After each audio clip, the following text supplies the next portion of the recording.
সম্মানিত উপস্থিতিবৃন্দ, আসসালামু আলাইকুম। আশা করি আপনারা সবাই সুস্থ সুন্দরভাবে আমাকে দেখতে পাচ্ছেন এবং শুনতে পাচ্ছেন। একটু দেরি হয়ে গিয়েছে, তবে অতটাও দেরি নয়। তবে মোটামুটি সময় সাপেক্ষে হলেও আমরা সবাই যে আপনাদের যে আশা দিয়েছিলাম এবং কথা দিয়েছিলাম যে আমরা আজকে আমাদের একজন বিশেষ অতিথি মোহাম্মদ সাব্বির খান সায়েম ভাইয়া এবং আমাদের দুইজন সহপাঠী সহকারে আমি সংগ্রাম আজকে লাইভে উপস্থিত থাকবো। তো সেই কথা অনুযায়ী আজকে আমরা সেই লাইভে যুক্ত আছি এবং আপনাদের সকলের সাহায্য সহযোগিতায় আলহামদুলিল্লাহ আমরা সুস্থ সুন্দরভাবে আমাদের লাইভটি পরিচালনা করতে পারছি। তো আমি কথা না বাড়িয়ে শুরুতেই একটু পরিচয় করে দিতে চাই আমাদের যেই অতিথি আজকে আমাদের লাইভে যুক্ত আছেন, তিনি হচ্ছেন মোহাম্মদ সাব্বির খান সায়েম ভাইয়া। তো আমি আর কি নিজে আসলে বাড়তি কিছু বলবো না, আমি সরাসরি সাব্বির খান সায়েম ভাইয়াকেই বলবো যে তিনি যদি তার নিজের পরিচয় এবং বিস্তারিত আমাদের কাছে ব্যক্ত করেন। ধন্যবাদ। ধন্যবাদ। আসসালামু আলাইকুম। আমি সাব্বির খান সায়েম। আমি মূলত প্রায় 7 থেকে 8 বছর থেকে মূলত কলেজ লাইফ থেকে বলা যায় সোশ্যাল অ্যাক্টিভিস্ট হিসেবে কাজ করছি। অর্থাৎ সমাজের যারা অবহেলিত, যারা সুবিধাবঞ্চিত শিশু রয়েছে তাদের নিয়ে কাজ করি। তাদের নিয়ে কাজ শুরু করতে করতে আমি শিক্ষার্থীদের নিয়ে কাজ শুরু করলাম। কারণ বাংলাদেশের গ্রামাঞ্চল থেকে শহরাঞ্চল পর্যন্ত শিক্ষার্থীরা বিভিন্ন ক্ষেত্রে এখনো বিভিন্ন অধিকার থেকে বঞ্চিত। যদিও আমাদের মাননীয় প্রধানমন্ত্রী এবং আমাদের যারা সরকার কর্তৃপক্ষ রয়েছে, সচিব থেকে শুরু করে প্রতিমন্ত্রী বা অন্যান্য সংশ্লিষ্ট যারা রয়েছে, সবাই তাদের পক্ষে চেষ্টা করছেন যে কিভাবে দেশের এডুকেশন সিস্টেমটাকে আরো ডেভেলপ করা যায়। এ বিষয়ে দেখা যায় যে আমরা দেখতে পারি যে বিনামূল্যে বইও তারা বিতরণ করছেন দীর্ঘ সময় থেকে, এবং আমি যখন পড়তাম হাই স্কুলে তখনও আমি বিনামূল্যে বই পেয়েছি। চেষ্টা করছি এবং আমার নেতৃত্বে অনেক ছেলে মেয়ে রয়েছে যুক্ত।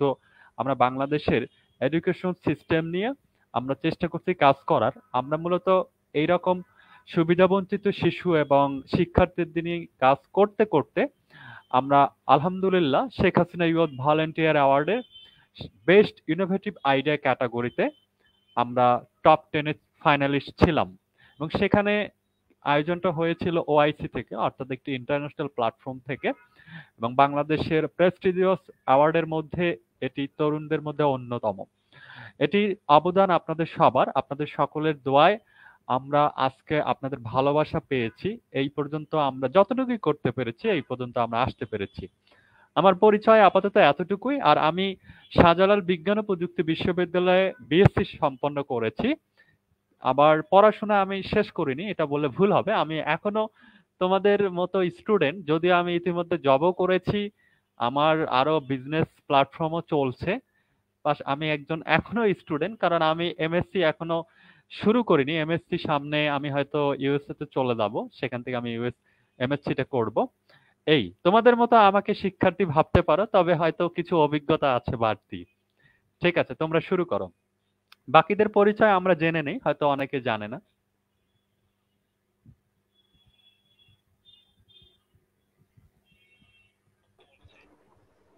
সাব্বির ভাইয়াকে অসংখ্য ধন্যবাদ তার মূল্যবান মতামতগুলো আমাদের কাছে ব্যক্ত করার জন্য।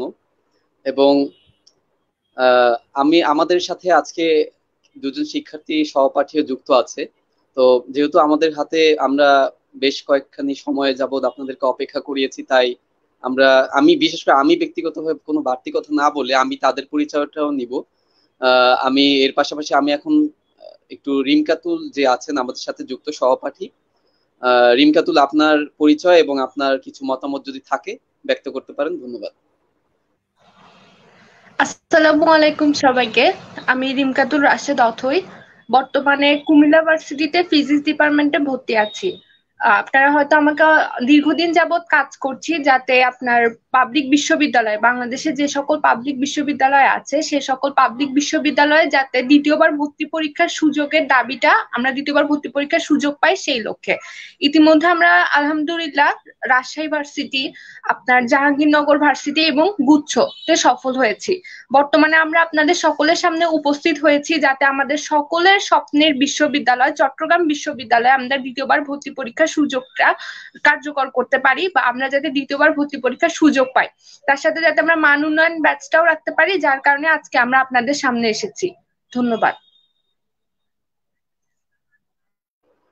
রিঙ্কাতুকে অসংখ্য ধন্যবাদ তার মূল্যবান মতামতটি দেওয়ার জন্য এবং তার পরিচয়টি ব্যক্ত করার জন্য। এর পাশাপাশি আমি একটু মোহাম্মদ রাফিউ হাসানকে অনুরোধ করব, সে যদি তার নিজের পরিচয় এবং মূল্যবান মতামতগুলো তার নিজের মুখেই বলে। ধন্যবাদ। সবাইকে আসসালামু আলাইকুম। আমার নাম মোহাম্মদ রাফিউ হাসান। আমার উচ্চ মাধ্যমিক পাস হচ্ছে ঢাকা রেসিডেন্সিয়াল মডেল কলেজ থেকে। বর্তমানে আমি রাজশাহী কলেজে বিবিএ নিয়ে অধ্যয়নরত আছি। তো এই আন্দোলনের যে রাবি ঢাবি এবং চবি এবং সবকিছুর যে আন্দোলন, এই আন্দোলনের সাথে আমি অনেক দিন ধরেই যুক্ত আছি। তো আমাদের যে আন্দোলনটা, আমরা ইতিমধ্যে রাবি, গুচ্ছ এসবে সফল হয়েছি, কিন্তু এখন পর্যন্ত আমাদের চবিটা নিশ্চিত না। তো আমরা চেষ্টা করছি যেন চবিতেও আমরা সেই সফলটা আনতে পারি। এবং আমাদের মধ্যে এমন আরেকটি ব্যাচ আছে যে ব্যাচে আমিও পড়ি, সেটা হচ্ছে এই 2020 সালের মান উন্নয়ন ব্যাচ। আমরা এসএসসি তে 2017 সালে পাশ করলেও আমরা এইচএসসি 2020-এ উন্নীত হই, কিন্তু এই ব্যাচটা আমরা অনেকভাবে অবহেলিত আছি। তো আমাদের চেষ্টা এটাই থাকবে যেন সেকেন্ড টাইম যেখানে যেখানে আসে যেন আমরাও সবখানে পরীক্ষা দিতে পারি, সেই দাবি রেখে আমরা কাজ করে যাচ্ছি। তো এই বিস্তারিত ইনশাল্লাহ সামনে বলবো। সংগ্রাম, তুমি কথা বলো।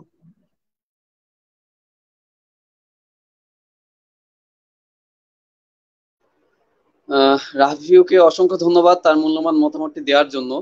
এর পাশাপাশি যারা দর্শকবৃন্দ আছেন, আপনাদের সবাইকে অনুরোধ করব, আপনারা একটু কষ্ট করে আমাদের যে লাইভের আয়োজন, এই লাইভটাকে একটু কষ্ট করে সকল গ্রুপ, যত মেসেঞ্জার গ্রুপ, যত রকম আমাদের যে ফেসবুক গ্রুপ রয়েছে, পেজ রয়েছে, সকল গ্রুপে আপনারা একটু শেয়ার করে দেন এবং সবাইকে, আপনাদের যে বন্ধুরা রয়েছে, সহপাঠী রয়েছে, সবাইকে কষ্ট করে একটু মেনশন করেন, যাতে আমরা আমাদের যে বার্তাগুলো রয়েছে সবার কানে পৌঁছে দিতে পারি এবং আমাদের যে আজকের আলোচনা রয়েছে, এই আলোচনার মধ্যে যত আলোচনা রয়েছে এবং সকল আলোচনার কথাগুলো যাতে আমাদের সহপাঠীদের জানাতে পারি। তো আমি শুরুতেই মোহাম্মদ সাব্বির খান সায়েম যে ভাইয়া আমাদের, আমি সায়েম ভাইয়ের কাছে চলে যাব যে ভাইয়া, আমাদের শিক্ষার্থীদের একটি যে বিষয়টা সবচেয়ে বেশি আলোচিত হচ্ছে সেটা হচ্ছে যে এইচএসসি 20 ব্যাচের করোনাকালীন যে ক্ষতিগ্রস্ত ব্যাচ, এই ব্যাচের বিশ্ববিদ্যালয়ে ভর্তির পর দেখা গিয়েছে যে যে ক্ষতিটা হয়েছে, সেই ক্ষতি পোষানোর জন্য তারা সকল বিশ্ববিদ্যালয়ে দ্বিতীয়বার ভর্তি পরীক্ষার একটি সুযোগ চাচ্ছে। তো আমি প্রথমে আগে একটু প্রশ্ন করব যে ভাই, আপনি কি দ্বিতীয়বার ভর্তি পরীক্ষার সুযোগের পক্ষে নাকি বিপক্ষে, বা এটা আপনার কাছে মানে এটা কিরকম মনে হয় যে এটা কি আদৌ থাকা উচিত কি উচিত না, বা মানে এটার ব্যাপারে আপনার একটা মতামত আমরা জানতে চাই প্রথমেই। ধন্যবাদ। এটা যদি শুধুমাত্র যদি এক কথায় বলা হয়, আমি বলবো অবশ্যই উচিত।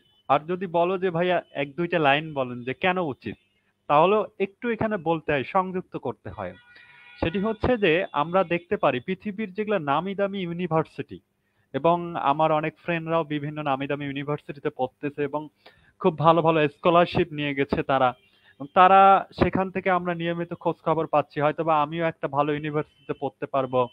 এন্ড সেক্ষেত্রে আমরা তাদের ডেভেলপ কান্ট্রিগুলোতে, আমরা বিশেষ করে আমরা যদি জাপান, চীন, জার্মানি, ইউএসএ, ইউকে, অস্ট্রেলিয়া, যেসব দেশের ইউনিভার্সিটিগুলো ওয়ার্ল্ডে টপ র্যাঙ্কিং এ রয়েছে, কিউএস র্যাঙ্কিং যদি বলি বা এই ধরনের যে কোনো র্যাঙ্কিং, তাহলে দেখতে পারি যে সেখানে কিন্তু দ্বিতীয়বার এবং তার চেয়েও বেশিবার ভর্তি পরীক্ষার সুযোগ দেওয়া হয়। এবং আমাদের কিন্তু ঢাকা ইউনিভার্সিটি আইবিএ তেও কিন্তু আগে অনেকবার ভর্তির সুযোগ ছিল, দ্বিতীয়বার কেন তৃতীয়বার চতুর্থবারও সেখানে ভর্তি পরীক্ষা দেওয়া যেত, যদিও এখন দ্বিতীয়বারও সেখানে আইবিএ তে দেওয়া যায় না।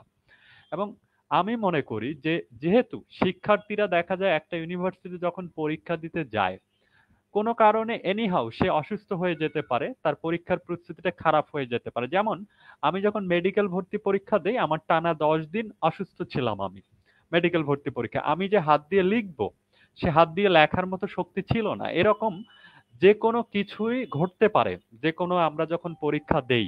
তার জন্য কি সেই শিক্ষার্থীর স্বপ্নের ইউনিভার্সিটি ছিল চবি, সে চবিতে কি দ্বিতীয়বার পরীক্ষা দিতে পারবে না? এটা একটা দেখা যায় সেই শিক্ষার্থীর প্রতি অনেকটা অবিচার করা হয়ে যায়। যদিও এর ভিতরে আবার কিছু যুক্তি আছে কেন দ্বিতীয়বার ভর্তি পরীক্ষা থাকবে। এখন টিচাররাও যেমন আমাদের কিন্তু অনেক ইউনিভার্সিটি টিচাররা এই বিষয়ে আলোচনা করেছিল, সবচেয়ে যেটা স্ট্রং কারণ সেখানে উল্লেখ করেছিল যে ইউনিভার্সিটির ক্ষতিগ্রস্ত হয় বিভিন্নভাবে। যেমন একজন যদি ফার্স্ট টাইমে চিটাগাং ইউনিভার্সিটিতে সাপোজ ভর্তি হলো, সে সেখানে মনে করেন যে বাংলায় ভর্তি হলো, বাংলায় ভর্তি হওয়ার পরে সে সেকেন্ড টাইমে অন্য জায়গায় চলে গেল, ভালো একটা জায়গায় চান্স হওয়ার পরে ওর চেয়ে বেটার সাবজেক্টে, তখন দেখা গেল এই বাংলায় যেখানে ভর্তি আছে 24 সেখানে কিন্তু সিটটা ফাঁকা থেকে গেল। তখন কিন্তু ইউনিভার্সিটি একটা অনেকটা ক্ষতিগ্রস্ত হলো। আমি যে ডিপার্টমেন্টে পড়েছি সেই ডিপার্টমেন্টে 50 জন স্টুডেন্ট নেওয়া হয়, কিন্তু অনেকে সেকেন্ড টাইমে চলে যাওয়া সেই ডিপার্টমেন্টে পড়াশোনা কন্টিনিউ করে 33 জন স্টুডেন্ট, বাকি স্টুডেন্টদের কিন্তু ফিল আপ হয় না। যদি এরকম একটা যুক্তি সেখানে দেখানো হয়, আমার মনে হয় বিভিন্ন শর্ত সাপেক্ষেও এখানে দ্বিতীয়বার ভর্তির সুযোগ সুবিধা থাকা উচিত এবং এটা প্রত্যেকটা ইউনিভার্সিটিতে হলে ভালো হয়। যদিও আমাদের যারা শ্রদ্ধেয় শিক্ষক মন্ডলী আছেন এবং আমাদের যারা ডিসিশন মেকারস রয়েছেন বাংলাদেশে, তারা আশা করি আমাদের চেয়ে আরো ভালো বুঝবেন এবং সুন্দর একটি সিদ্ধান্ত নেবেন তারা। ধন্যবাদ।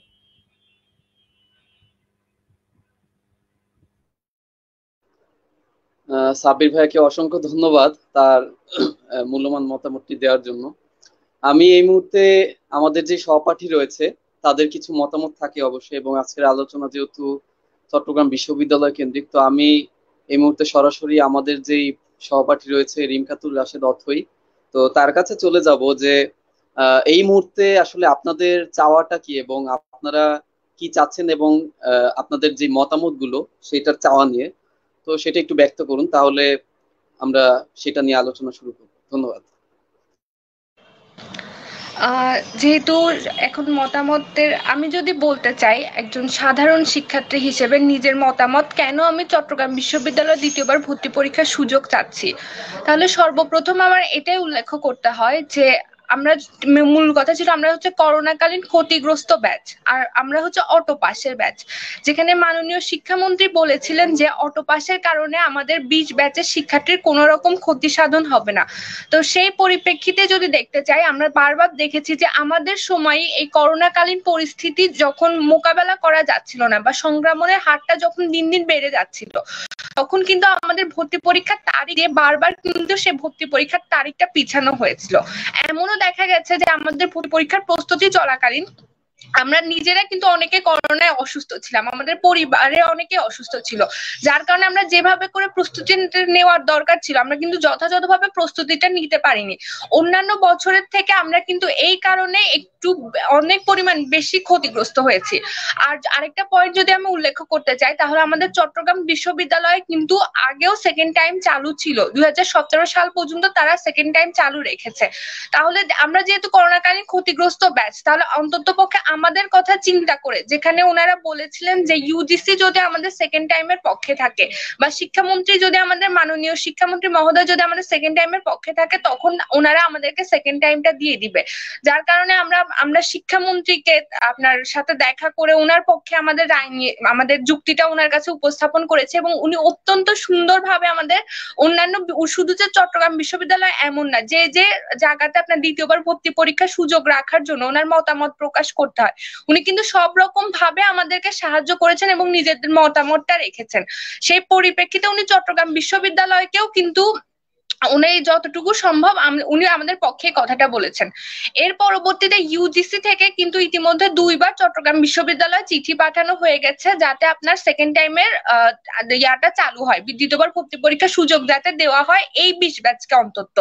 তারপর আপনার আমাদের মাননীয় ভিসি মহোদয়, উনি একজন নারী এবং মাতৃতুল্য, উনি অত্যন্ত স্নেহের সাথে আমাদেরকে এই কথা বলেছেন যে হ্যাঁ তোমাদের পক্ষে আমি আছি, অবশ্যই তোমাদের এই করোনাকালীন ক্ষতিগ্রস্ত ব্যাচের জন্য আমি দ্বিতীয়বার ভর্তি পরীক্ষার সুযোগ চালু করব।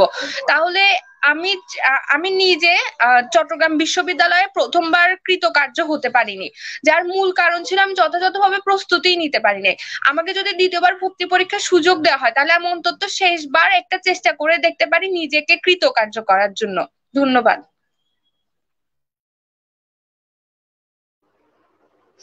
কাতুলকে অসংখ্য ধন্যবাদ তার মূল্যবান মতামতটি রাখার জন্য। আসলে আমরা এটাই চাচ্ছিলাম যে চট্টগ্রাম বিশ্ববিদ্যালয় সহ আসলে সকল পাবলিক বিশ্ববিদ্যালয়ে দ্বিতীয়বার ভর্তি পরীক্ষার সুযোগটা বাস্তবায়ন হোক। তবে আহ দুর্ভাগ্যের বিষয় হচ্ছে আমাদের দেশের বিশ্ববিদ্যালয়গুলো কোনো কিছু বাস্তবায়নের কথা চিন্তা করলে হয়তোবা তারা ভাবে যে এটা খুব কঠিন বা এটা কষ্টসাধ্য বা এটা আমি কেন করব বা এটা করে মানে একটু হিজিবিজি মানে কেমন জানি মনে হয় তাদের কাছে, হয়তোবা আলসেমি লাগে।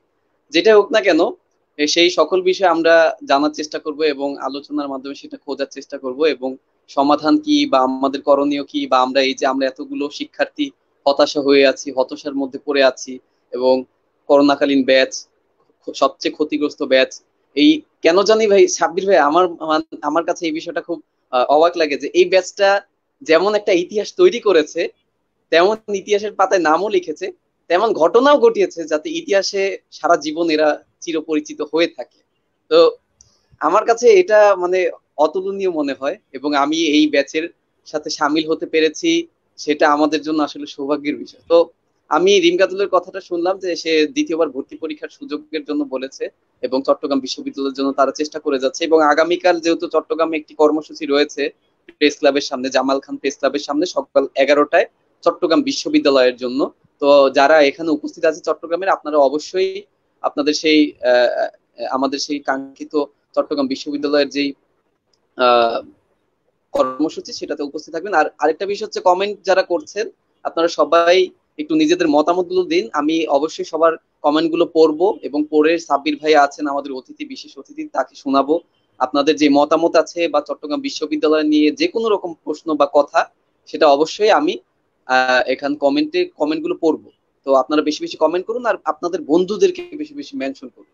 আর আমি এই মুহূর্তে একটু রাফিউর কাছে চলে যেতে চাই যে রাফিউ, তোমাদের হয়তোবা এসএসসি 17 ব্যাচের প্রতি পক্ষ থেকে কিছু কথা মনে হয়, বার্তা কিছু রয়েছে। তো আমি আর অপেক্ষা না করিয়ে তোমার সেই কথাগুলো, বার্তাগুলো একটু জানতে চাই। ধন্যবাদ। ধন্যবাদ সংগ্রামকে। আমি সংগ্রামের সাথে একমত যে দেশের শিক্ষা ব্যবস্থায় যদি উপর মহলের মানুষরা চায় তাহলে অনেক কিছু করতে পারে, কিন্তু তারা কেন জানি না যে করে না। তারা যখনই একটা কোনো প্রকল্প বা কোনো কিছু দেশে তৈরি হয়, তারা কিন্তু সেটা বিদেশের সাথে মানে তুলনা করে যে আমরা বিদেশের সাথে এভাবে পাল্লা দিচ্ছি, কিন্তু বিদেশে যে প্রতিটা বিশ্ববিদ্যালয় যেখানে 3-4 বার করে সুযোগ দেয়, সেখানে বাংলাদেশে শুধু 2 বার সুযোগ চাচ্ছে আমরা, সেটাই তারা দিচ্ছে না। তো এর ভোগান্তিতে আমরা আরেকটা আমাদের যে এসএসসি 17 এবং এইচএসসি 20 ব্যাচ, এই ব্যাচটা আমরা আরো ভোগান্তিতে আছি। কারণ আমার নিজের কথাই বলি যে আমি এসএসসি তে 2017-তে পাশ করি এবং উচ্চ মাধ্যমিক যখন 19-এ পাশ করব তার আগেই আমি অসুস্থতার জন্য পরীক্ষাটা দিতে পারি না। এরপরে 2020 সালে যাই আমি পরীক্ষাটা দেই। তো আমি তো প্রথমবার হিসেবে কিন্তু প্রতিটা বিশ্ববিদ্যালয়ে গতবার ভর্তি পরীক্ষা দিয়েছি। তো সেই হিসাবে যেখানে যেখানে সেকেন্ড টাইম আছে সেখানে তো আমি অবশ্যই ডিজার্ভ করি। এখন এরকম আমাদের বিভিন্ন কারণেই আমাদের ব্যাচের অনেকেই আছে যাদের কেউ বাবা মারা গেছে, কারো অ্যাক্সিডেন্ট হয়েছিল, তো এরকম বিভিন্ন কারণে তাদের 1 বছর গ্যাপ গেছে। তো আমরা গতবারে এই ব্যাচটা আমরা 17 সাল যে উল্লেখ করে নাই চবি, সেখানে চবিতেও আমরা পরীক্ষাটা দিতে পারি নাই। তো আমার প্রশ্ন হলো আমাদের দোষটা কোথায়? একটা অ্যাক্সিডেন্ট হইতে পারে, অনেকের হয়তো বা যে রেজাল্ট খারাপ হয়েছিল এই জন্য ফেল করছিল এই জন্য হইতে পারে, কিন্তু এমন অনেকেই তো আছে যারা আমরা অ্যাক্সিডেন্টলি গ্যাপ চলে গেছে। তো যারা ফেল করছে তাদের কিন্তু রেজাল্ট অটোমেটিকলি ওইরকমই আসে, কিন্তু যারা একটু চেষ্টা করতেছে যে না আমরা এখনো উচ্চশিক্ষাতে আমরা আগাইতে চাচ্ছি, তাদের তো অবশ্যই আমাদের একটু হইলেও সুযোগটা দেওয়া উচিত। তো আমরা এটাই চাই যে আমাদের যে এসএসসি 17 এবং এইচএসসি 20 মান উন্নয়ন ব্যাচ আছি, তাদেরকে যেন প্রতিটা যেখানে যেখানে সেকেন্ড টাইম আছে, জাহাঙ্গীরনগর, গুচ্ছ, রাবিতে আমাদের সুযোগ দিয়েছে, এবার মেডিকেলও আমাদেরকে সুযোগ দিল, ডেন্টালও সুযোগ দিয়েছে। তো আমার প্রশ্ন হলো যে যেখানে মেডিকেল ডেন্টালের মতন এতগুলো স্টুডেন্ট পরীক্ষা দিতেছে প্রতি বছর, সেখানে যদি আমাদের সুযোগটা দিতে পারে তাহলে কেন আমাদেরকে গুচ্ছ, জাবি, তারপরে চবিতে কেন দিতে পারবে না? চবিতে আমরা প্রথমবারই পরীক্ষাটা দিতে পারিনি, তাই আমরা চাচ্ছি যে যেখানে যেখানে সেকেন্ড টাইম আছে সেখানে যেন আমরা অবশ্যই সুযোগটা পাই, এবং চবিতেও আমরা চাচ্ছি সেকেন্ড টাইমটা হোক। কারণ চবিতে 2017 সাল থেকে যেটা বললো রিমকাতুল, আগেই সুযোগটা ছিল, তো এবার দিতে কেন অসুবিধা? কারণ ঢাবি এখন বন্ধ করছে তাই বলে যে চবি বন্ধ করবে এটা তো না, কারণ রাবি তো এবার সেটা দেখাই দিল যে ঢাবি তো সেকেন্ড টাইম দিল না, কিন্তু রাবি কেন দিল? কারণ তারা জানে যে আমরা যে করোনা ক্ষতিকারক ব্যাচ, এটার জন্য তারা আমাদের কষ্টটা বুঝছে এবং তারা শিক্ষার্থী বান্ধব বলেই তারা আমাদেরকে সুযোগটা দিয়েছে।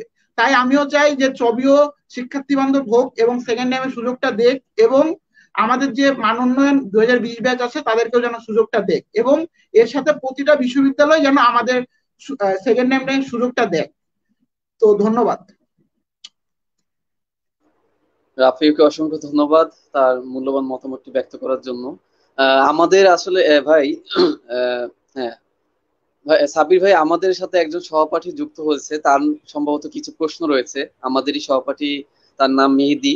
তো আমি একটু তাকে যুক্ত করব, মানে একটু ডিস্টার্ব করতে চাই আপনাকে, যে তার কিছু প্রশ্ন রয়েছে, তো সেই প্রশ্নগুলো করবে। আমি অনেকক্ষণ যাবত তাকে অপেক্ষা করিয়ে রেখেছি। শিওর শিওর, তুমি যুক্ত করে দাও। আচ্ছা মেহেদি, তুমি যদি আমাকে শুনতে পেয়ে থাকো, তোমাকে আমি যুক্ত করেছি আজকের লাইভে। তোমার যে প্রশ্নগুলো রয়েছে বা যে কথা রয়েছে, তুমি এখানে সাব্বির ভাই উপস্থিত আছেন, তুমি তোমার মতামত বা প্রশ্নগুলো করতে পারো। মেহেদি, তুমি কি আমাকে শুনতে পাচ্ছ কিনা?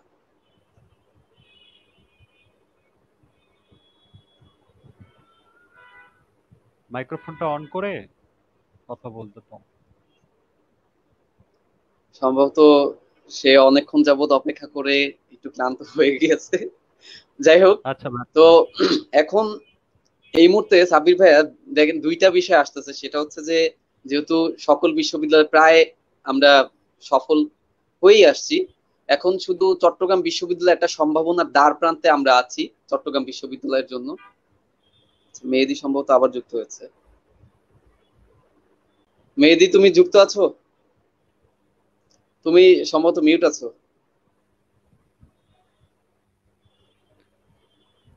আমি কথা বলতে থাকি। আনমিউট তো করে দাও। যেটা বলছিলাম সাব্বির ভাই, যে আমরা একটা মানে দ্বার প্রান্তে আছি সফলতার। তো সেই সফলতার দ্বার প্রান্তে এসে যেহেতু আমাদের চট্টগ্রাম বিশ্ববিদ্যালয় একটা বিষয় জানিয়েছে যে যদি মাননীয় শিক্ষামন্ত্রী ডক্টর দীপমনি স্যার এবং ইউজিসির পক্ষ থেকে যদি তাদেরকে চিঠি পাঠানো হয় বা তাদেরকে বলা হয়, তাহলে তারা দ্বিতীয়বার ভর্তি পরীক্ষার সুযোগ কার্যকর করবে। সেরকমই কথার প্রেক্ষিতেই পরবর্তীতে শিক্ষা মন্ত্রণালয় থেকে এবং ইউজিসি থেকে চিঠি পাঠিয়ে তাদেরকে জানানো হয়েছিল যে তারা যেন দ্বিতীয়বার ভর্তি পরীক্ষার সুযোগটা বাস্তবায়ন করে। তবে দুঃখের বিষয় হচ্ছে এরপরে তারা সেটা বাস্তবায়ন না করে মিটিং এর মধ্যে আরেকটা হুটহাট সিদ্ধান্ত নিয়ে বসে যে তারা দ্বিতীয়বার ভর্তি পরীক্ষার সুযোগ বাস্তবায়ন করবে না। যদিও ওই সিদ্ধান্তটা পরবর্তী বাতিল হয়েছে, তবুও বলছি যে তারা সেখানে যুক্তিটা দেখিয়েছে এরকম যে বিশ্ববিদ্যালয়ে যদি দ্বিতীয়বার ভর্তি পরীক্ষার সুযোগ কার্যকর করে, তাহলে অতিরিক্ত পরিমাণে শিক্ষার্থীদের চাপের কারণে তাদের শিফট আরো বাড়াতে হবে, যার কারণে তারা মানে দ্বিতীয়বার ভর্তি পরীক্ষার সুযোগটা রাখতে পারতেছে না। তো এক্ষেত্রে আমি আমার কিছু যুক্তিও আছে। আমি যুক্তি বেশি দিতে গেলে দেখা গেল যে তারাও যুক্তি দিতে পারবে, আমিও যুক্তি দিতে পারবো, মানে যুক্তি সবাই দিতে পারবে। কিন্তু মূল কথা হচ্ছে যে আমি ছোট দুইটা লাইন বলবো। সেটা হচ্ছে জাহাঙ্গীরনগর বিশ্ববিদ্যালয় এবং বিইউপির মতো বিশ্ববিদ্যালয় কিন্তু যে দ্বিতীয়বার ভর্তি পরীক্ষার সুযোগ রেখে তারাও শিফট ভিত্তিক ভাবে পরীক্ষা নিয়ে কিন্তু সফলভাবে পরীক্ষা নিচ্ছে, তাদের কোনো ব্যর্থতা আসতেছে না। ঠিক তেমন তার পাশাপাশি আমরা আরেকটা বিষয় দেখলাম যে তারা যদি বিভাগীয় পর্যায়ে যদি পরীক্ষা নেয়, তো সেই বিভাগীয় পর্যায়ে পরীক্ষা দিলেও কিন্তু মানে শিক্ষার্থী দ্বিতীয়বার কেন তৃতীয়বার নিলেও তাদের চাপ আরো মানে কমে যাবে, মানে চাপই থাকবে না এক কথায়। বিভাগীয় পর্যায়ে যদি না, এতে শিক্ষার্থীদের জন্য ভালো হবে, বিশ্ববিদ্যালয়ের চাপের ক্ষেত্রে অনেকটা সময় সাশ্রয়ী হবে এবং তাদের জন্য সুবিধা হবে। তো এটা ছিল মানে তাদের কথার প্রেক্ষাপটে আমার যুক্তি। তো সাবির ভাই, আপনার যদি এই বিষয়ে কিছু বলার থাকে তাহলে আমি অনুরোধ করবো যে এটার বিষয়ে যদি কিছু বলতেন। ধন্যবাদ। হ্যাঁ, তুমি মূলত, আমি তুমি করে সম্বোধন করছি কারণ তোমরা বয়সে ছোট এখানে। এখন বয়সে হয়তো বা যারা বড় তারা অনেকেও লাইভটি দেখে থাকবেন, ক্ষমা চোখে দেখবেন, অনেক সময় আমি তুমি বলে সম্বোধন করব আপনারা ছোট হওয়ার জন্য। এখন আমি বলবো যে ভর্তি পরীক্ষার বিষয়ে তুমি অনেকগুলো যুক্তি দিলে, যে যুক্তিগুলো হয়তো বা মানে পরীক্ষা হওয়ার দ্বিতীয়বার দেওয়ার জন্য পক্ষে। আবার দেখা যায় যে ওখান থেকেও কিছু কথা বলা হলো ওনাদের পক্ষ থেকে, যে হয়তোবা দ্বিতীয়বার ভর্তি পরীক্ষা দিলে তাদের একটু চাপ থাকবে। আবার তুমি যুক্তি দেখাইলে যে বিভাগীয় শহরগুলোতে যদি পরীক্ষা নেওয়া যায় সেক্ষেত্রে কোনো সমস্যা হবে না, এই ধরনের কিছু কথা বললে।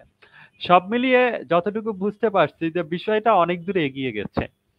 তারা একটা পূর্ণ সিদ্ধান্ত নেবে, অর্থাৎ নেওয়া উচিত যে দ্বিতীয়বার ভর্তি পরীক্ষা দেয়া হোক। এখন সেক্ষেত্রে এই পূর্ণ সিদ্ধান্তটা আমরা সুখবরটা শোনার অপেক্ষায়। জানি না আমরা চট্টগ্রাম বিষয়ে কতটুকু আমরা সুখবর শুনতে পারবো, কিন্তু আমরা আশা রাখতে পারি। তবে আমি এখানে এই প্রশ্নটার বাইরে একটু লাইন টানতে চাই। হ্যাঁ, এই যে প্রশ্নটা করেছো, মানে তোমরা সবাই কিন্তু মোটামুটি সফল, তোমরা যারা নেতৃত্বে আছো, শুধুমাত্র তোমরা তিনজন যারা লাইভে আছো তারা নয়, এই তিনজনের বাইরে যারা রয়েছে, আমি ইতিমধ্যে দেখতে পাচ্ছি এই লাইভটা অনেকেই দেখতে পাচ্ছে এবং লাইভটা পরবর্তীতেও অনেকে দেখতে পারবে। যারা দেখতে পারছো এই লাইভটা, আমি মনে করি সবাই তোমরা এই আন্দোলনের পক্ষে, এই যুক্তিগুলোর পক্ষে।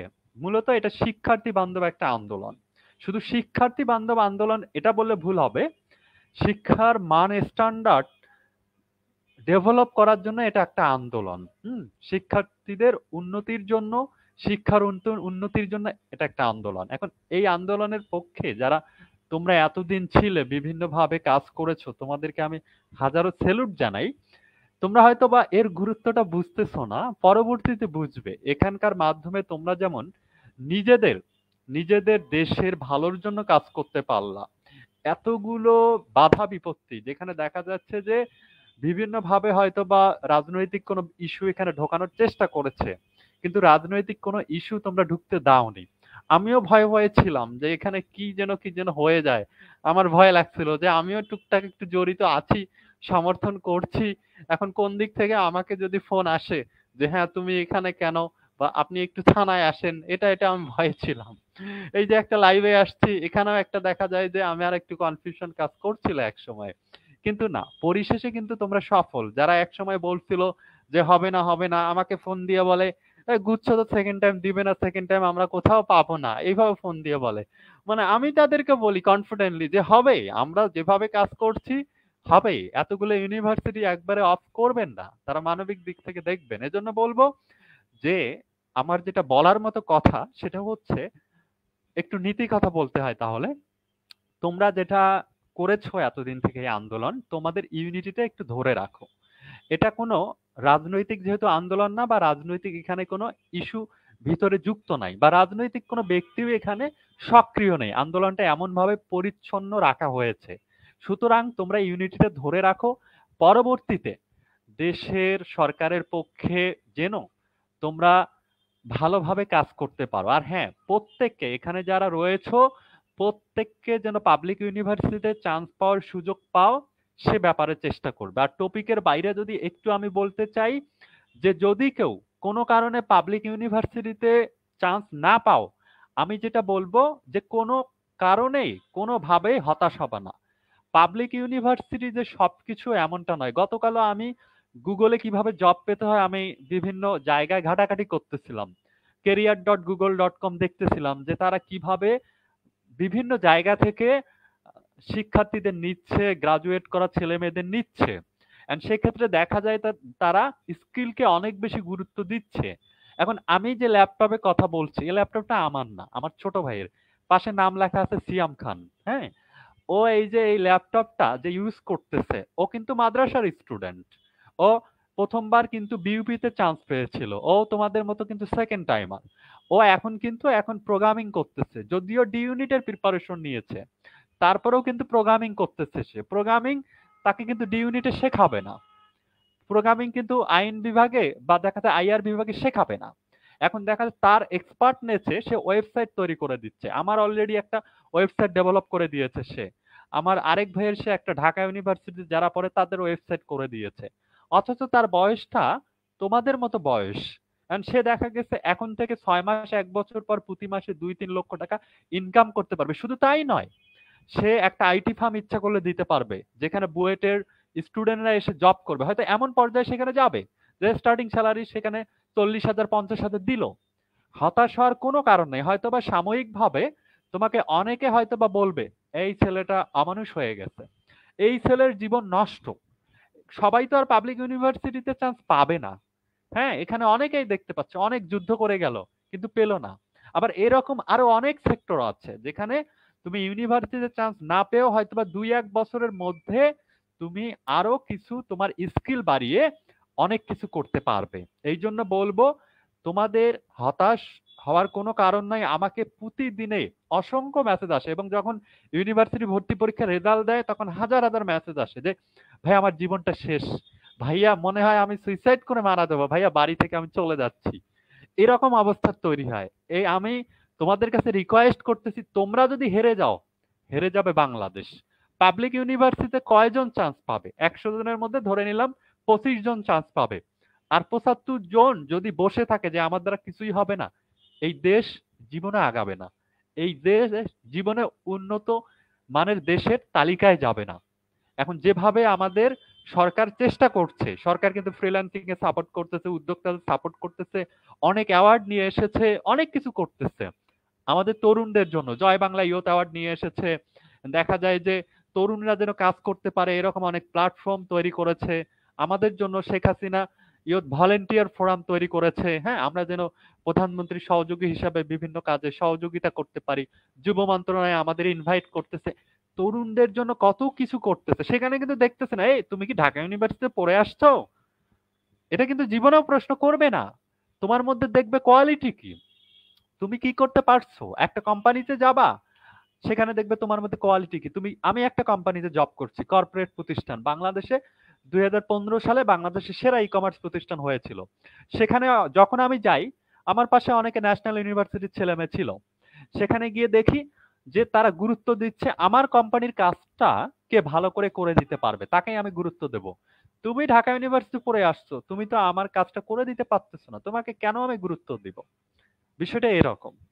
আর শুধু বিসিএস নয়, অনেকের হয়তো বা সরকারি জব হবে না বা এই ধরনের জব হবে না, চিন্তা করবে একটু ডাইভার্স। আমি যেমন কাজ করতেছি ইনোভেশন নিয়ে, ভবিষ্যতে একটু বাংলাদেশের রোবোটিক্স, ড্রোন, স্পেস, আমার ভবিষ্যতের অনেক বড় বড় স্বপ্ন আছে যে আমরা যদি রকেট তৈরি করতে পারি, এ ধরনের একটু চিন্তা ভাবনা করতেছি আমি তরুণদের নিয়ে। এই ধরনের ড্রিম গুলো তোমরা দেখো। আমি বুয়েটে চান্স পাইনি, সিএসসি তে চান্স পাই নাই, কোনো ব্যাপার না। তুমি বুয়েটে চান্স পাও নাই সিএসসি তে, তার মানে এই না তুমি সিএসসি তে ভর্তি হতে পারো নাই। তার মানে এই নয় যে তুমি তোমার স্বপ্ন থেকে দূরে সরে যাবা। হয়তোবা আরেকটা বিষয় জানেন যে আমি বাংলাদেশে কম বয়সে সবচেয়ে বেশি শিশুর অপারেশন করেছি। হয়তোবা আমি মেডিকেলে ভর্তি পরীক্ষা দিয়েছিলাম, আমার হয়নি, যে কোনো কারণে হোক হয়নি। সেটা আমার ব্যর্থতা হোক, আমার শারীরিক ব্যর্থতা হোক, যে কোনো কারণে। আমি কিন্তু বাংলাদেশের যারা সেরা কার্ডিয়াক সার্জন, আই স্পেশালিস্ট, সবার সাথে ভালো সম্পর্ক রেখেছি, চ্যারিটি কাজ করে গেছি এবং 3টে স্কুল তৈরি করেছি, তার মধ্যে একটা হাই স্কুলও তৈরি করেছি। হ্যাঁ, এই বয়সে। এখন চিন্তা করে দেখো যে তোমরা যদি চেষ্টা করো তোমরাও পারবা, ভালো কিছু করতে পারবা। তোমরা সবাই দেশের জন্য একটা সম্পদ। প্রত্যেকের মধ্যে কোনো না কোনো ভালো গুণ আছে। যে কোয়ালিটিটা আমার মধ্যে নাই, সে কোয়ালিটিটা হয়তো সংগ্রামের মধ্যে অনেক বেশি আছে। এন্ড সে কোয়ালিটিটা হয়তোবা এখানে দেখা যায় যে আরো অনেকের মধ্যে আছে। সে কোয়ালিটির খুঁজে বের করতে হবে যে আমি আমার কোয়ালিটিটার জন্য এক্সপ্রেস করতে পারি। হয়তোবা তোমার যে ফ্রেন্ডটা আজকে ডিএমসি তে চান্স পেয়েছে, তুমি তার থেকেও জীবনে ভালো কিছু করতে পারো ন্যাশনাল ইউনিভার্সিটি থেকে চান্স পেয়ে। এটা হতেই পারে তোমার। আমি একজন সচিবকে, বর্তমান জনপ্রশাসন কর্মকর্তা, আমার সম্পর্কে ভাই হয়, তাকে লাইভে নিয়ে এসেছিলাম একবার। তিনি বর্তমানে মন্ত্রীর নিচে নিচে স্বাস্থ্য মন্ত্রণালয়ে আছেন, ওয়েবসাইটে গেলে দেখতে পারবেন, এমআই প্রধান। হ্যাঁ, তিনি দেখবেন যে তার এখন অনেক অবস্থান এরকম যে দেখা যায় যে ডিএমসির স্টুডেন্ট, বুয়েটের স্টুডেন্ট তার কাছে পড়তে আসে। এই ধরনের বিষয়গুলো আমাদের মনে রাখতে হবে। আজকে চিটাগাং নিয়ে আমাদের এখানে আন্দোলনে আমরা একত্রিত হয়েছি। আমরা চেষ্টা করতেছি চট্টগ্রামে দ্বিতীয়বার ভর্তি পরীক্ষা নিয়ে আসার। আমার অভিজ্ঞতা আছে, আমি নিজেও কিন্তু চট্টগ্রামে 2বার পরীক্ষা দিয়েছি। প্রথমবার কিন্তু আমি মোটামুটি একটা সিরিয়াল পেয়েছিলাম এবং চিটাগাংয়ে আমার ভর্তি হওয়ার কথা ছিল। এখন এই যে চিটাগাং ইউনিভার্সিটি এত বড় একটা ইউনিভার্সিটি, এখন এবং সেখানে অনেক লোকাল ছেলে মেয়ে আছে যারা চট্টগ্রাম বাইরে যেতে চায় না, তারাও সেখানে পড়তে চায়। আমি আশা করব এখানে যারা আছেন, এখানে যারা লাইভটি দেখতে পাচ্ছেন, এখানে যদি সরকারের ঊর্ধ্বতন কর্মকর্তার কেউ যদি লাইভটি দেখতে থাকেন, তাহলে এই বিষয়গুলো নজরে নেবেন। আমার আইডিতেও অনেক সরকার পক্ষের অনেক মানুষজন রয়েছেন, আমরাও সরকার পক্ষে, আমরা কেউ বিপক্ষে নয়, তারাও আশা করি যে দেখতে পারবেন। এবং আমি দেখেছি যে আমাদের আসলে লাইভ গুলো অনেকেই দেখে, এবং প্রধানমন্ত্রীর প্রেস সচিব স্বয়ং আমার প্রোফাইল দেখলাম যে লাইক করতেছে, রিয়াক্ট দিতেছে আর কি। হ্যাঁ, সর্বোচ্চ পর্যায়ে যারা বাংলাদেশের মানুষজন, হ্যাঁ, তাদের কাছে হয়তোবা এই লাইভটি পৌঁছাবে, হয়তোবা তাদের কাছে আমাদের কথাগুলো পৌঁছাবে। আশা করি যে তারা আমলে নেবেন এবং চট্টগ্রাম বিশ্ববিদ্যালয় আমার দ্বিতীয়বার যে এই যে আমরা অনেকটা দেখা গেছে যে তীরে এসে যদি তরি যেন ডুবে না যায়, এরকমটা যেন না হয়। যেভাবে সংগ্রাম বর্ণনা করলো মনে হচ্ছে যে আমরা ফুল সাকসেসফুল হয়ে যাচ্ছি, যদিও ঢাকা ইউনিভার্সিটি দেয়নি। ঢাকা ইউনিভার্সিটি একটা বিশাল প্ল্যাটফর্ম, তাদের আলাদা অধিকার আছে, এরকম হয়তোবা তারা ভবিষ্যতে হয়তোবা দিতে পারে। এখন হয়তোবা তারা তোমাদের কথা চিন্তা করে ভবিষ্যতে আবার চালু করলো, হতেই পারে। এখন সাকসেসফুল না হলে ভবিষ্যতে হলে সাকসেসফুল। তোমরা তো আন্দোলনের সূত্রপাতটা করেছিলে, এই জন্য আমি সব মিলিয়ে বলবো একটু কিন্তু বেশি সময় নিয়ে নিলাম, হয়তো বা বক বক করলাম, কিছু নীতি কথা বললাম, টপিকের বাইরে কথা বললাম। হ্যাঁ, তারপরে বলতে হয়, এগুলো বলতে হয়। এখন আমি এই জন্য বলবো যে তোমরা হতাশ না হয়ে লেগে যাও, এবং যারা এখানে দেখলাম যে অনেকে একজন টাকার কথা বলছে, টাকার হিসাব দাও। এখন আমি জানি না কোন টাকার কথা বলছে। এখন মূলত একটা কথা বলি যে ধরে নিলাম এই সংগ্রাম, মনে করো যে টাকা কালেকশন করছে, সেটা আন্দোলনের যে কোনো ইস্যুতে হোক, সে টাকা সে কিছু খেয়ে ফেলছে, এটা তার রাইট আছে, এটা একদম রাইট আছে। তোমরা পুলিশে বলতে পারবে না সে টাকা খেয়ে ফেলছে আন্দোলনের নামে। সে যদি খায় এটা তার ইচ্ছা। আমি বললাম, আমি সাব্বির খান সাহেব, আমি কোটি কোটি টাকা কালেকশন করছি বিভিন্ন ভাবে। হ্যাঁ, আমি খাই নাই যদিও, কিন্তু সে যে আন্দোলনটা করতেছে, এই আন্দোলনে তারা দিন রাত দৌড়াচ্ছে, সেখানে গিয়ে নাস্তা খাইতেই পারে, একবেলা দেখা যায় হায়দ্রাবাদি বিরিয়ানি খাইতেই পারে, তার ইচ্ছা থাকলো। এত কষ্ট করছি, সাকসেস হয়েছি, একবেলা আমরা মিষ্টি খাইলাম। কুমিল্লায় গিয়ে আমরা রেস্ট নিচ্ছি, সেখানে গিয়ে আমরা রসমন্দির খাইলাম, রসমালাই খাইলাম, খেতেই পারে আন্দোলনের টাকা দিয়ে, নো ম্যাটার। এগুলো নিয়ে কোনো কথা বলা যাবে না। তারা এই পর্যন্ত সাকসেসফুল হয়েছে, তাদেরকে তো আমার মনে মনে হয় যে 10-15 লক্ষ টাকার গিফট দেওয়া উচিত তাদেরকে। আমার মনে হয় আমার যদি সামর্থ্য থাকতো তোমাদের দিতাম। তোমরা এই বয়সে যেটা করছো এবং যারা দেখতে পাচ্ছে তারাও তো এই আন্দোলনের সাথে ছিলে। তোমরা যদি লাইভটা না দেখো, এই লাইভটা কিভাবে সাকসেসফুল হবে? শেয়ার না দিলে কিভাবে সাকসেসফুল হবে? এই জন্য তোমরা এগিয়ে যাও, তোমাদের ইউনিটি ধরে রাখো। ইউনিটিটার মাধ্যমে পরবর্তীতে দেশের জন্য, দশের জন্য যেন ইউনিভার্সিটি ভর্তি হয়েও, জাতীয় ইউনিভার্সিটিতে ভর্তি হয়েও যেন ভালো কিছু করতে পারো। তোমরা আমার সাথেও কানেক্টেড রাখবা। এমডি সাব্বির খান সায়েম নামে আমার আইডিটা তোমরা পাবা, SAIM। তবে হ্যাঁ, আমি কোনো কমার্শিয়াল কোচিং সেন্টারের সাথে বা কোনো কিছুর সাথে আমি কিন্তু যুক্ত নেই। হ্যাঁ, সেক্ষেত্রে আমাকে নিশ্চিন্তে ভরসা করতে পারো, আমি নিরপেক্ষভাবে স্টুডেন্টদের পক্ষে কাজ করতেছি। ধন্যবাদ। পরবর্তী কোশ্চিনে আলোচনায় যেতে পারো। সাব্বির ভাইয়াকে অসংখ্য ধন্যবাদ। আসলে আমি যখন কথাগুলো শুনছিলাম, একটা বিষয় আপনারা খেয়াল করেছেন কিনা জানি না, যে ভাইয়া কিন্তু আমাদেরকে, আমাদের যে বাংলাদেশ, সোনার বাংলাদেশ, এই বাংলাদেশকে কিভাবে আমাদের যুবকদের মাধ্যমে, আমরা যারা ইয়াং জেনারেশন মানুষ আছি, আমরা হতাশ না হয়ে, আমরা না হেরে, আমরা কিভাবে নিজেদেরকে গড়ে তুলতে পারি। এমনকি ভাইয়া কিন্তু রকেট পর্যন্ত, মানে ওই জায়গা পর্যন্ত গিয়ে চলে গিয়েছেন যে আমাদের মাননীয় প্রধানমন্ত্রীর যে স্বপ্নের ডিজিটাল বাংলাদেশ, সেই বাংলাদেশ গড়ার জন্য যেই আপডেট হওয়া উচিত, সেই আপডেটটাকে ভাইয়া কিন্তু রকেট পর্যন্ত নিয়ে গিয়েছেন, যে আমরা চাইলে কিন্তু ওইটা তৈরি করতে পারি। হাসার কিছু নেই, সিরিয়াসলি ভাই। আসলে আমরা কিন্তু বাঙালিরা, আমরা স্টুডেন্টরা, আমরা সাধারণ শিক্ষার্থীরা, এমনকি আমরা শিক্ষার্থীরা রোবট পর্যন্ত বানাইছি, আমাদের দেশেই তৈরি হয়েছে। ওরকম যদি সাপোর্ট, ওরকম যদি সহযোগিতা, ওরকম মানে সবকিছু আপডেট যদি আমরা পাইতাম, তাহলে হয়তোবা রকেটটাও আমরা বানিয়ে ফেলতে পারতাম। এটা কঠিন কিছু ছিল না। তো সাব্বির ভাইয়া কিন্তু ওই স্বপ্নটার সাপেক্ষেই, ওই স্বপ্ন যাতে বাস্তবায়ন করা যায় সেটার জন্য আমাদের সবাইকে আহ্বান জানিয়েছেন।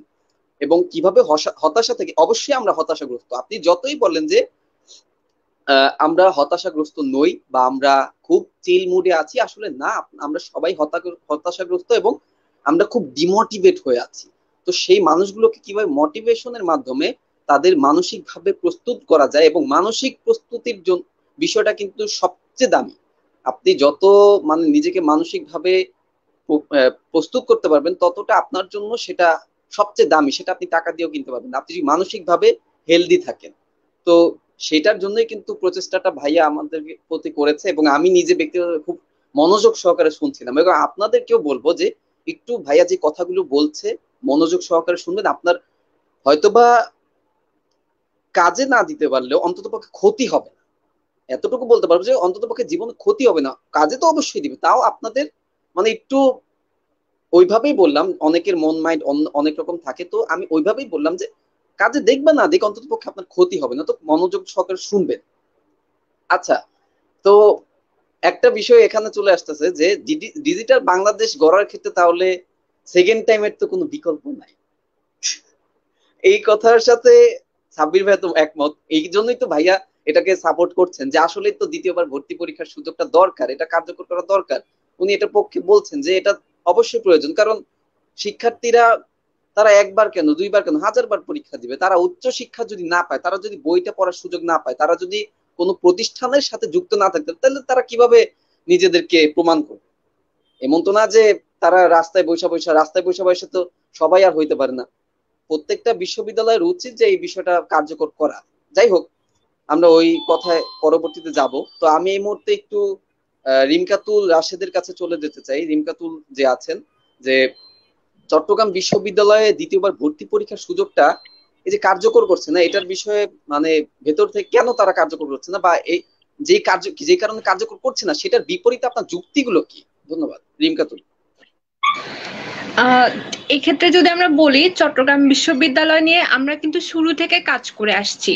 চট্টগ্রাম বিশ্ববিদ্যালয়ে সর্বপ্রথম যখন আমরা স্মারকলিপি জমা দিতে গিয়েছিলাম, তখন ওনারা আমাদেরকে কিছু পয়েন্ট বলেছিল যে আপনার বিশ্ববিদ্যালয় হচ্ছে আপনার স্বায়ত্তশাসিত যদিও বা হয়, আপনার এখান থেকে আপনার বিশ্ববিদ্যালয়ের উচ্চতর কিছু গিয়ার রয়েছে, মানে স্টেপ রয়েছে, যেগুলোর মাধ্যমে কমপ্লিট করে আসলে তারা সেকেন্ড টাইম দিবে। তার পরিপ্রেক্ষিতে তারা যে নামগুলো উল্লেখ করেছিল সেটা হচ্ছে আপনার ইউজিসি, শিক্ষা মন্ত্রণালয়। তো আমরা আলহামদুলিল্লাহ মাশাআল্লাহ ইউজিসি এবং শিক্ষা মন্ত্রণালয় থেকে তাদের কাছে চিঠি পাঠানো হয়েছে এবং সব রকম ভাবে তাদেরকে জানানো হয়েছে আপনারা সেকেন্ড টাইমটা চালু করেন। আমরা এর আগেও যখন আপনার ঢাকা ভার্সিটির প্রক্টোরিয়াল টিমের সাথে লাইভ করেছিলাম, তারা আপনাদেরকে একটা নাম মানে পয়েন্ট উল্লেখ করেছিল যে ঢাকা ভার্সিটিতে সেকেন্ড টাইম চালু করা হচ্ছে না, তার মূল কারণ হচ্ছে তাদের 400 একর জমি কমে গিয়েছে। তো চট্টগ্রাম বিশ্ববিদ্যালয়ে সেকেন্ড টাইম চালু করার মানে আমি কোনো বিকল্প ব্যবস্থা দেখতেছি না, যেখানে ওনাদের 2100 একর জমির উপরে আপনার পুরো চট্টগ্রাম বিশ্ববিদ্যালয়টা অবস্থিত।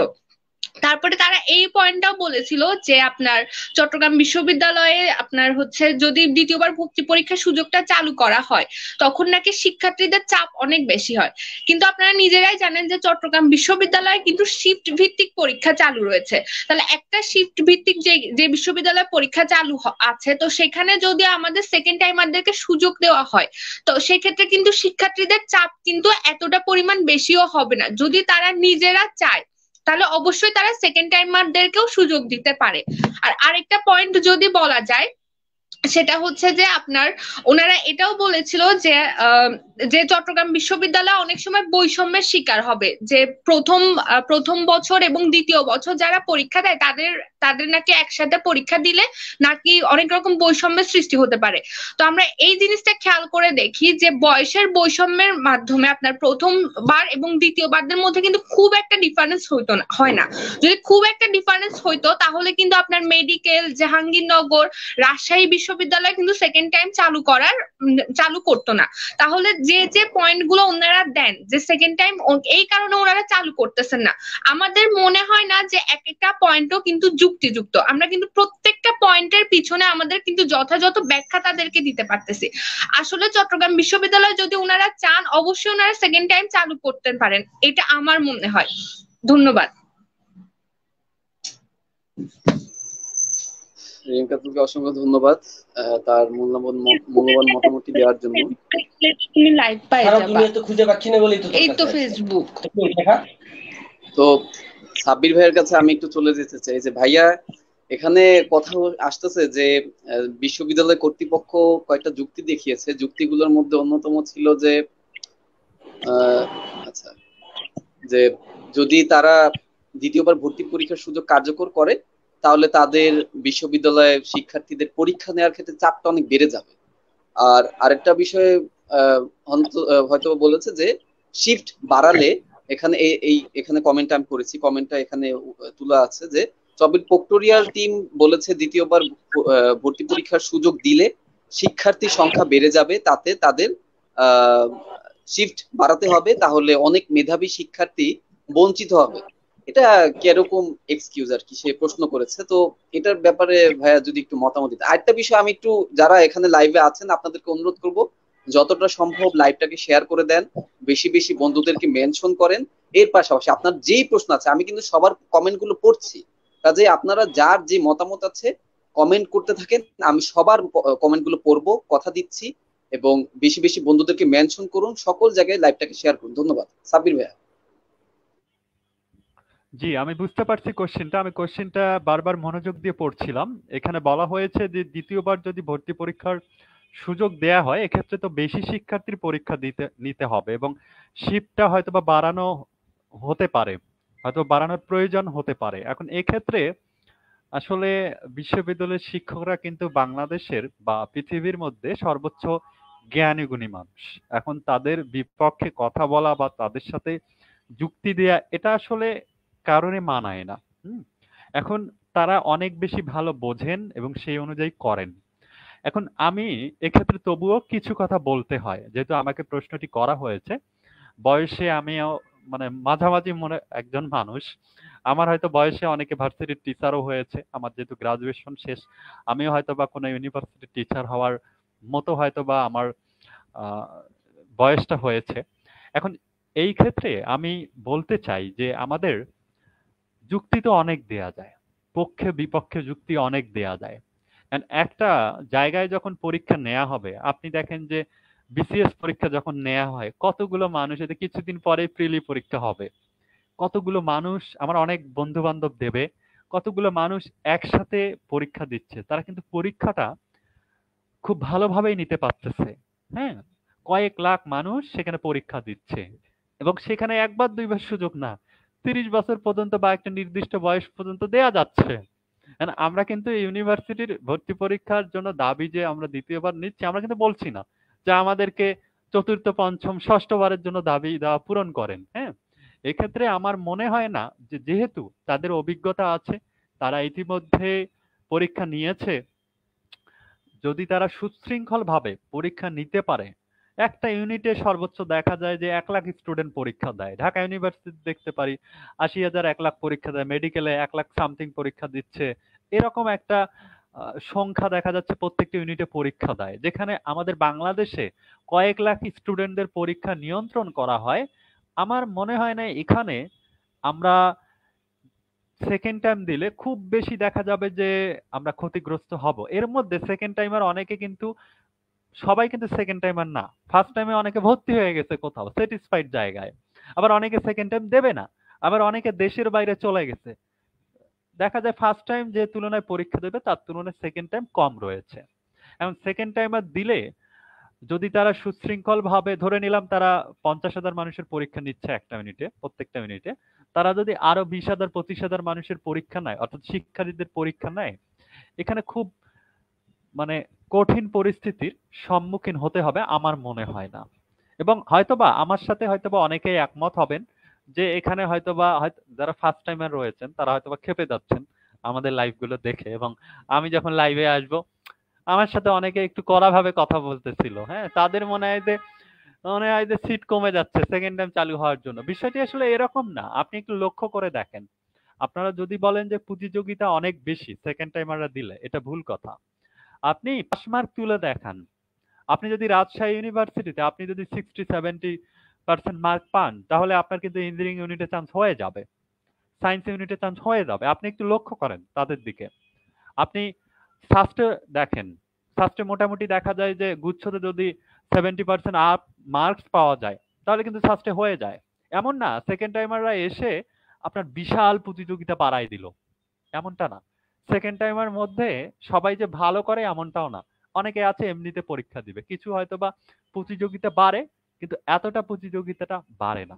এজন্য আমি বলবো যে যুক্তি অনেকগুলো দেয়া যায়, বাংলাদেশের অনেক যুক্তিবিদ আছেন এবং যারা শ্রদ্ধেয় শিক্ষক মন্ডলী আছেন, যারা ইউজিসি কর্তৃপক্ষ রয়েছেন, তারা আমাদের চেয়েও ভালো বোঝেন। আশা করি সেকেন্ড টাইম আমাদের সুযোগ দিয়ে তাদের বুদ্ধিমত্তার তারা পরিচয় দিবেন, আমি এটা আশা করছি। আর হ্যাঁ, শেষে আর একটা পয়েন্ট যেটা উল্লেখ করতে চাই টপিকের বাইরে, যে সুখী থাকার একটা বড় উপায় হলো মনের মতো মানুষের সাথে চলাফেরা করা, সমমনের মানুষ, ভালো মনের মানুষ। এই আন্দোলন করতে গিয়ে আপনারা কিছু ভালো মনের মানুষ পাবেন। এখানে আমি যে লাইভ করতেছি, এখানে কিছু ভালো মনের মানুষের সাথে মিশতেছি। আপনারা ভাবতেছেন পরীক্ষা শেষ, এদের সাথে যোগাযোগ বন্ধ করে দিলাম। আপনার সুযোগটা কাজে লাগান। আজকে ইন্ডিয়া যে এত এগিয়ে, ইন্ডিয়ায় দেখবেন পৃথিবীর বিভিন্ন মাল্টিন্যাশনাল কোম্পানি যেগুলো টেক জায়ান্ট রয়েছে, তারা দেখবেন ইন্ডিয়া থেকে হচ্ছে, ইন্ডিয়া থেকে সিইও হচ্ছে। কেন হচ্ছে? ওখানে কমিউনিকেশন স্কিল, লিডারশিপ স্কিল বাড়তেছে। এখানে যখন আপনি আন্দোলন করতেছেন, ভালো মানুষগুলোর সাথে মিশতেছেন, যারা দেখবেন এই আন্দোলনে যায়, তারা প্রত্যেকেই দেখা যাবে যে ভালো মন নিয়ে যায়। তারা তো এটা ভাবতে পারতো যে ওরা তো যাচ্ছে, আমার বাসা তো চিটাগাং, আমি আজকে না যাই, ওরা তো যাচ্ছে। এটা ভাবা যাবে না। আপনাকে ভাবতে হবে যে আমি গেলে হয়তো বা বেশি উপকার হবে, বেশি মিডিয়া ফোকাস হবে, আমাকে যাইতে হবে। এই যে বললেন যে প্রেস ক্লাবের সামনে চিটাগাংয়ে আন্দোলন সূচি রয়েছে আগামীকাল, এখানে সবাই উপস্থিত থাকবেন, উপস্থিত থেকে জানান দিবেন এবং আপনাদের যে এই নেটওয়ার্কটা ধরে রাখবেন। এতে দেখা যাবে যখন শুধুমাত্র লেখাপড়ার জন্য, কেরিয়ারের জন্য মানুষ হতাশ হয় না, লেখাপড়ার জন্য আর কত বয়স, সর্বোচ্চ 30 বছর 35 বছর পর্যন্ত আপনি লেখাপড়া করবেন, যে কোনো কারণে হতাশ হতে পারেন। এই জন্য বলবো যে ভালো মানুষগুলোর মধ্যে একটু নেটওয়ার্কটা ধরে রাখেন। আর ওই যে একটু আগে রকেটের গল্প বলছিলাম, ইনোভেশনের গল্প বলছিলাম, যেটা সংগ্রামও রিপিট করছিল, এই গল্পগুলো আসুন যে একসাথে যেন স্বপ্ন দেখতে পারি। আমাদের সাস্টের বুয়েটের ছেলেমেয়েরা, কুয়েটের ছেলেমেয়েরা পৃথিবীর নামি দামি ইউনিভার্সিটিকে বিট করতেছে বিভিন্ন প্রতিযোগিতায়। তারা বিভিন্ন প্রতিযোগিতায় সারা পৃথিবীতে চ্যাম্পিয়ন হচ্ছে। কেন ইমাজিন, আমাদের বাংলাদেশের ছেলেমেয়েরা সারা পৃথিবীতে সেখানে চ্যাম্পিয়ন হচ্ছে এক একটা প্রতিযোগিতায়, যেগুলো নাসা থেকে করা হচ্ছে বা নামি দামি বিভিন্ন আইটি প্রতিষ্ঠান থেকে করা হচ্ছে। আমাদের সক্ষমতা আসলে অনেক বড় পরিসরে রয়েছে। আমি কিছুদিনের মধ্যে, আমি প্রায় 2.5 বছর পর সিলেটে ঢুকবো। সেখানে আমাদের রোবোসাস্টের সাথে আমি মিটিং করব, ক্যাম্পসাস্টের সাথে মিটিং করব। ক্যাম্পসাস্ট হচ্ছে মহাকাশ নিয়ে কাজ করে, মানে স্পেস নিয়ে কাজ করে এরকম সাস্টের একটা ক্লাব। হ্যাঁ, রোবোসাস্ট হচ্ছে রোবোটিক্স নিয়ে কাজ করে এরকম একটা সাস্টের প্রতিষ্ঠান। এখন আপনি যে কোনো ডিপার্টমেন্টে ওখানে ভর্তি হয়ে তাদের সাথে কাজ করতে পারবেন। এই ধরনের প্রতিষ্ঠানগুলোর সাথে আমি মিটিং করব, যেন আমরা কিভাবে বাংলাদেশে ইনোভেশন নিয়ে কাজ করতে চাই সেটা নিয়ে আমরা যেন কাজ করতে পারি। কয়েকদিন আগে রুয়েটের একটা মেয়ের সাথে কথা হলো, সে লাইন ফলোয়ার একটা রোবট তৈরি করবে। সে বললো যে ভাই আমি রোবট তৈরি করতে চাই। পরে হলো মেকাট্রনিক্স ডিপার্টমেন্টে। আপনারা হয়তো অনেকেই জানেন মেকাট্রনিক্স হচ্ছে এই রিমোট সেন্সিং বা রোবোটিক্স সংক্রান্ত বিষয়, মেশিন লার্নিং, এগুলো পড়ানো হয়। এখন এখানে দেখা যায় যে আপনার ওই মেয়েটা আমাকে বলতেছে একটা লাইন ফলোয়ার রোবট তৈরি করতেও 7-8 হাজার টাকা লাগবে। আমি চেষ্টা করতেছি যে নিজেই যেন টাকাটা ম্যানেজ করে আমি যেন এটা করতে পারি। হ্যাঁ, এই ধরনের সে স্বপ্ন দেখতেছে। And সে স্বপ্ন দেখতেছে, সে আমাকে বলতেছে যে ভাইয়া আমি যদি এখানে গ্রাজুয়েশন শুধু কমপ্লিট করি, আমি এখানে কিন্তু সাকসেসফুল হতে পারবো না, একটা রোবট বানানো কোম্পানিতে আমি কিন্তু চাকরি করতে পারবো না। হ্যাঁ, বা এই ধরনের যারা মেশিন লার্নিং নিয়ে কাজ করে সেগুলোতে আমি কিন্তু কাজ করতে পারবো না, আমার স্কিল দরকার। আমি নিজে নিজে কিভাবে এই ধরনের ধীরে ধীরে কমপ্লেক্স প্রকৃতির রোবট আমি তৈরি করতে পারি। বিষয়টা এরকম যে আপনারা যে যে অবস্থান থেকে আছেন একটু ক্রিয়েটিভ মাইন্ডেড হন, আমাদের সাথে যোগাযোগ করেন। শুধু এই আন্দোলন না, যে কোনো বিষয়ে আমার সাথে আপনারা যুক্ত হতে পারেন। হ্যাঁ, কোন রকম আমি স্বার্থ ছাড়াই আপনাদের হেল্প করবো এবং হেল্প করে আসছি। আমি কথা না বলিয়ে পরবর্তী আমি আশা করি যে আলোচনায় চলে যেতে পারতেছি। সংগ্রাম, প্লিজ কন্টিনিউ। সাবির ভাইকে অসংখ্য ধন্যবাদ। আসলে ভাইয়া যে কথাগুলো বলেছে সকল কথার সাথেই আমরা সবাই একমত এবং বাস্তব কথাগুলো কিন্তু ভাইয়া বলছে। আরেকটা বিষয় বলেছে যে একজন বড় ভাই হিসেবে, একজন সিনিয়র পার্সন হিসেবে তিনি কিন্তু আরেকটা বিষয় বলেছেন যে আপনাদের যদি কখনো কোনো বিষয়ে প্রশ্ন থাকে বা কোনো বিষয়ে হতাশাগ্রস্ত হন বা যে কোনো কিছু, যে কোনো সাহায্য, ভাইয়া কিন্তু সব সময় আপনাদের না, আমাদের সবার পাশে আছে। এবং আরেকটা বিষয় বলতে চাই যে ভাইয়া, আমি যখনই মানে এই যে আন্দোলনের মধ্যে আছি, দীর্ঘদিন যাবৎ আন্দোলনে আছি, এই আন্দোলনে যে কোনো সময় যদি আমি কখনো কোনো সমস্যায় পড়ি বা কখনো কোনোভাবে ডিমোটিভেট হই বা কখনো কোনোভাবে যদি কোনো রকম সাহায্যের প্রয়োজন পড়ে, আমি কিন্তু প্রায় সাব্বির ভাইয়ের সাথে এই বিষয়ে বিভিন্ন বিষয়ে আলাপ আলোচনা করি, এবং যেটা সঠিক, যেটা সত্য এবং যেটা বুদ্ধিমত্তার পরিচয় হবে সেই সকল দিক নির্দেশনা কিন্তু ভাইয়া আমাকে দিয়ে থাকে। এবং অধিকাংশ সময়ে মানে ভাইয়ার কাছ থেকে মোটিভেশনটাই বেশি পাওয়া যায়। মানে অন্য সকল আলাপ বা কথা থেকে মোটিভেশনটা একটু বেশি পাওয়া যায়, যেটা আমাদের অত্যন্ত পরিমাণে বেশি জরুরি। ওইটাই কিন্তু সবচেয়ে বেশি জরুরি। তো এই কারণে আমি মানে কখনো হতাশ হই না। এই যে কর্মসূচি, এই যে আন্দোলন, এত কিছুর মধ্যে আছি আমি, এগুলোর মধ্যে কিন্তু থাকাকালীন সময়ে মানে সাব্বির ভাইয়ের কাছে পরামর্শ নিয়ে একজন সিনিয়র পার্সন হিসেবে আরো কত বড় ভাই আছে, অনেকেই একটা আন্দোলনের মধ্যে থাকলে কিন্তু অনেকের সাথে পরিচয় হয়, এবং এগুলো অবশ্যই ভাইয়া বলেছে যে ধরে রাখতে হয়। ঠিক তেমনই এই যে আপনাদের সাথে আমার পরিচয় আছে, আমার সাথে আপনাদের পরিচয়, এইটাও কিন্তু ধরে রাখতে হবে। কারণ একটা সময় হয়তোবা আপনি ভাববেন যে যখন দ্বিতীয়বার ভর্তি পরীক্ষার সুযোগ দিয়ে চান্স পাবেন বা যে কোনো কিছুতে আপনি যখন সফল হবেন, হয়তোবা আমাদের সাথে যোগাযোগ থাকলে কোনো এক প্রান্তে বা কোনো এক দুনিয়ায় হয়তোবা আপনার সাথে আমার দেখা হয়ে যাবে, তখন হয়তোবা আমি আপনার খোঁজ খবর নিব বা আপনি আমার খোঁজ খবর নিবেন, সেটা পরবর্তী ধাপ। তবে মূল কথা হচ্ছে যে আমরা কিন্তু সবসময় আমাদের কিছু, যেরকম আমরা দেখেছি যে আমাদের কিছু মানুষ বিপক্ষেও ছিল শুরুতে, তো মনে হয় যে আমরা দেখেছি যে আমরা একটা পোস্ট করলে, দ্বিতীয়বার ভর্তি পরীক্ষার জন্য একটা পোস্ট করলে দেখা যেত যে সেখানে হাহারি একটা অভাব থাকতো না বা বিরোধিতার অভাব থাকতো না, কিন্তু পরবর্তীতে কিন্তু ওই মানুষগুলো বুঝতে শিখেছে যে এটা একটা অধিকারের বিষয়। এবং যখন বাংলাদেশ স্বাধীনতার সময় এসেছিল তখন কিন্তু পাকিস্তানিরা মনে করতো যে আমরা স্বাধীন হব, আমাদের দেশ। কিন্তু যখন তারা বুঝতে শিখেছে যে এটা বাংলাদেশের মানুষের অধিকার, তখন কিন্তু ওইখান থেকে অনেকে আমাদেরকে সাহায্য করেছে। ঠিক তেমনি আমাদের এটাও কিন্তু স্বাধীনতা যুদ্ধ থেকে কম না, আমাদের এখানেও কিন্তু সেই সাহায্যটা অবশ্যই আসবে। তো এই মুহূর্তে আমি একটু এখানে আমাদের যে সহপাঠী রয়েছে রিমকাতুল রাশেদ অথই, তার কাছে চলে যাব। যে রিমকাতুল, আগামীকাল তো আপনাদের একটি কর্মসূচি রয়েছে, তো সেই কর্মসূচির পরিপ্রেক্ষিতে এবং সেই কর্মসূচির পরিপ্রেক্ষিতে যে বার্তাগুলো আপনাদের আপনাদের সেই যে বার্তাগুলো রয়েছে, আমি একটু আপনাকে সময় দিব যে আপনার সেই বার্তাগুলো এখানে সকলের কাছে দিতে পারেন। এবং আরেকটা বিষয় হচ্ছে, আমি একটু যারা এখানে লাইভে যারা আহ উপস্থিত আছি, যারা আমাদের লাইভটা দেখছি, আপনাদেরকে অনুরোধ করবো আমাদের লাইভটাকে বেশি বেশি শেয়ার করেন, বেশি বেশি বন্ধুদেরকে মেনশন করেন। এবং একটা বিষয় মাথায় রাখবেন যে আপনাদেরকে কিন্তু আমি শুরু থেকেই বলছি যে আপনাদের যে যুক্তিগুলো রয়েছে, যে মতামত বা যে কথাগুলো রয়েছে, সেগুলো সকল কিছু কমেন্টে বলুন। কারণ আমাদের এই লাইভ গুলো কিন্তু বিশ্ববিদ্যালয় কর্তৃপক্ষ, দেশের বিভিন্ন গণ্যমান্য ব্যক্তি বর্গ থেকে শুরু করে যারা উপর পর্যায়ে দায়িত্বে আছে, তারা কিন্তু এই লাইভ গুলো অবশ্যই দেখে এবং খোঁজ রাখে, খোঁজ খবর রাখে যে আমার দেশে কি খবর, মানে কোথায় কি হচ্ছে। শিক্ষার্থীদের যেহেতু এটা একটা ক্রাইসিস, বড় একটা ক্রাইসিস, তো এটার সম্পর্কে কিন্তু তারা খোঁজ খবর রাখে। এবং আপনি যত এখানে আপনাকে উপস্থাপন করতে পারবেন, আপনার সমস্যাটা যত বেশি ভালো মতো আপনি বলতে পারবেন, মূল কথা হচ্ছে আপনি আপনার উপস্থাপনার উপরেই সবকিছু নির্ভর করে। আপনি যে সমস্যা আছেন, এই সমস্যা আপনি দুই ভাবে বলতে পারেন। একটা হচ্ছে আমি, আপনার খিদা লাগছে, আপনি আপনি বললেন যে আমি ভাত খাবো, এটা একটা উপস্থাপনা। কিন্তু আপনার খিদে লেগেছে, আপনি একটু নাটক করলেন যে আপনার খুব খিদে লেগেছে, আপনার পেটে হাত দিচ্ছেন, আপনার মাথায় হাত দিচ্ছেন, আপনি পড়ে যাচ্ছেন, আপনি চিত হয়ে যাচ্ছেন, মানে আপনার কান্নাকাটি শুরু হয়ে যাচ্ছে, তখন ওই লোকটা বুঝবে যে আপনি ব্যাপক খিদা লেগেছে। কিন্তু আপনার খিদা লেগেছে, আপনি বললেন যে আচ্ছা আমার খিদা লাগছে, মনে হইলো যে না এমনিতে মুখে বলতেছে, আসলে খিদা লাগে নাই। তো আমাদের বিষয়টা এরকমই, যে আপনার যে সমস্যাটা, এটা মানুষ তখনই আপনার কানে নিবে যখন আপনি ওইটা উপস্থাপন করে সুন্দর মতো বুঝাইতে পারবেন মানুষকে যে আমার এই সমস্যাটাই আছে।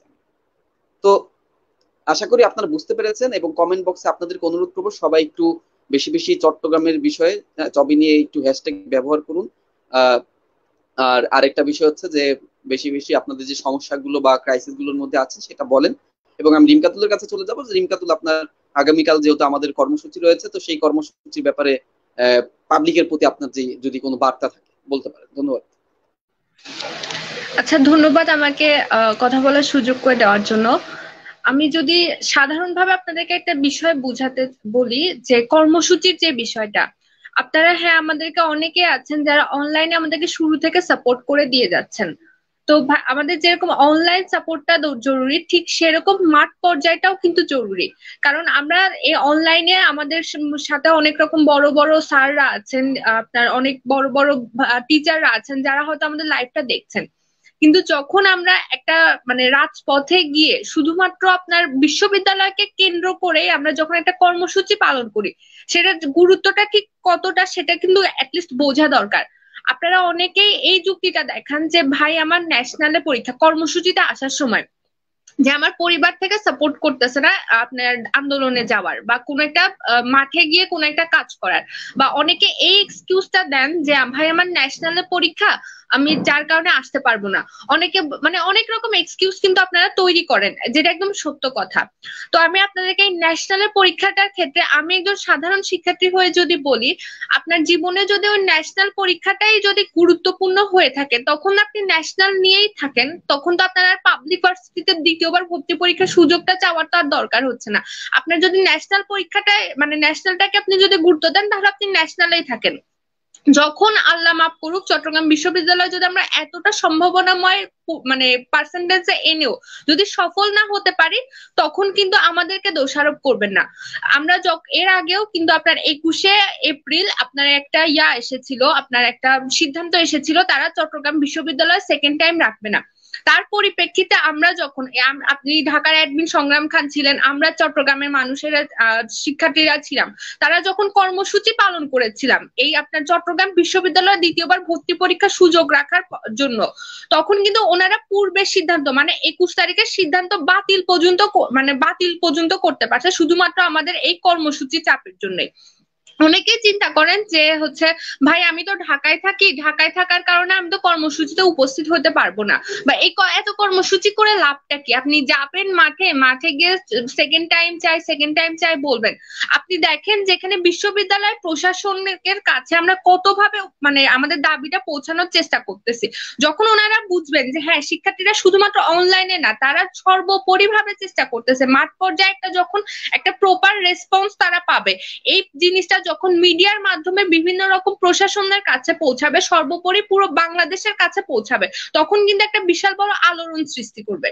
তখন সবাই শুধুমাত্র যে আপনার চট্টগ্রাম বিশ্ববিদ্যালয়ের প্রশাসন এটা নিয়ে ভাববে তা কিন্তু না, অন্যান্য পাবলিক বিশ্ববিদ্যালয়ের সাধারণ যারা আছেন, স্যাররা আছেন, তারপর আপনার ভিসিরা আছেন, তারাও কিন্তু এই বিষয়টা নিয়ে বলবে যে হ্যাঁ অবশ্যই তো চট্টগ্রাম বিশ্ববিদ্যালয় সেকেন্ড টাইম রাখা দরকার। সর্বোপরি যেখানে আমরা পরীক্ষা দিব পুরো বাংলাদেশ মিলে, আলোড়নটা যদি আমরা পুরো বাংলাদেশ মিলে সৃষ্টি করতে না পারি, তখন কিন্তু আপনার বিশ্ববিদ্যালয় সেকেন্ড টাইম চালু করা এতটা কিন্তু ইজি হয়ে যায় না।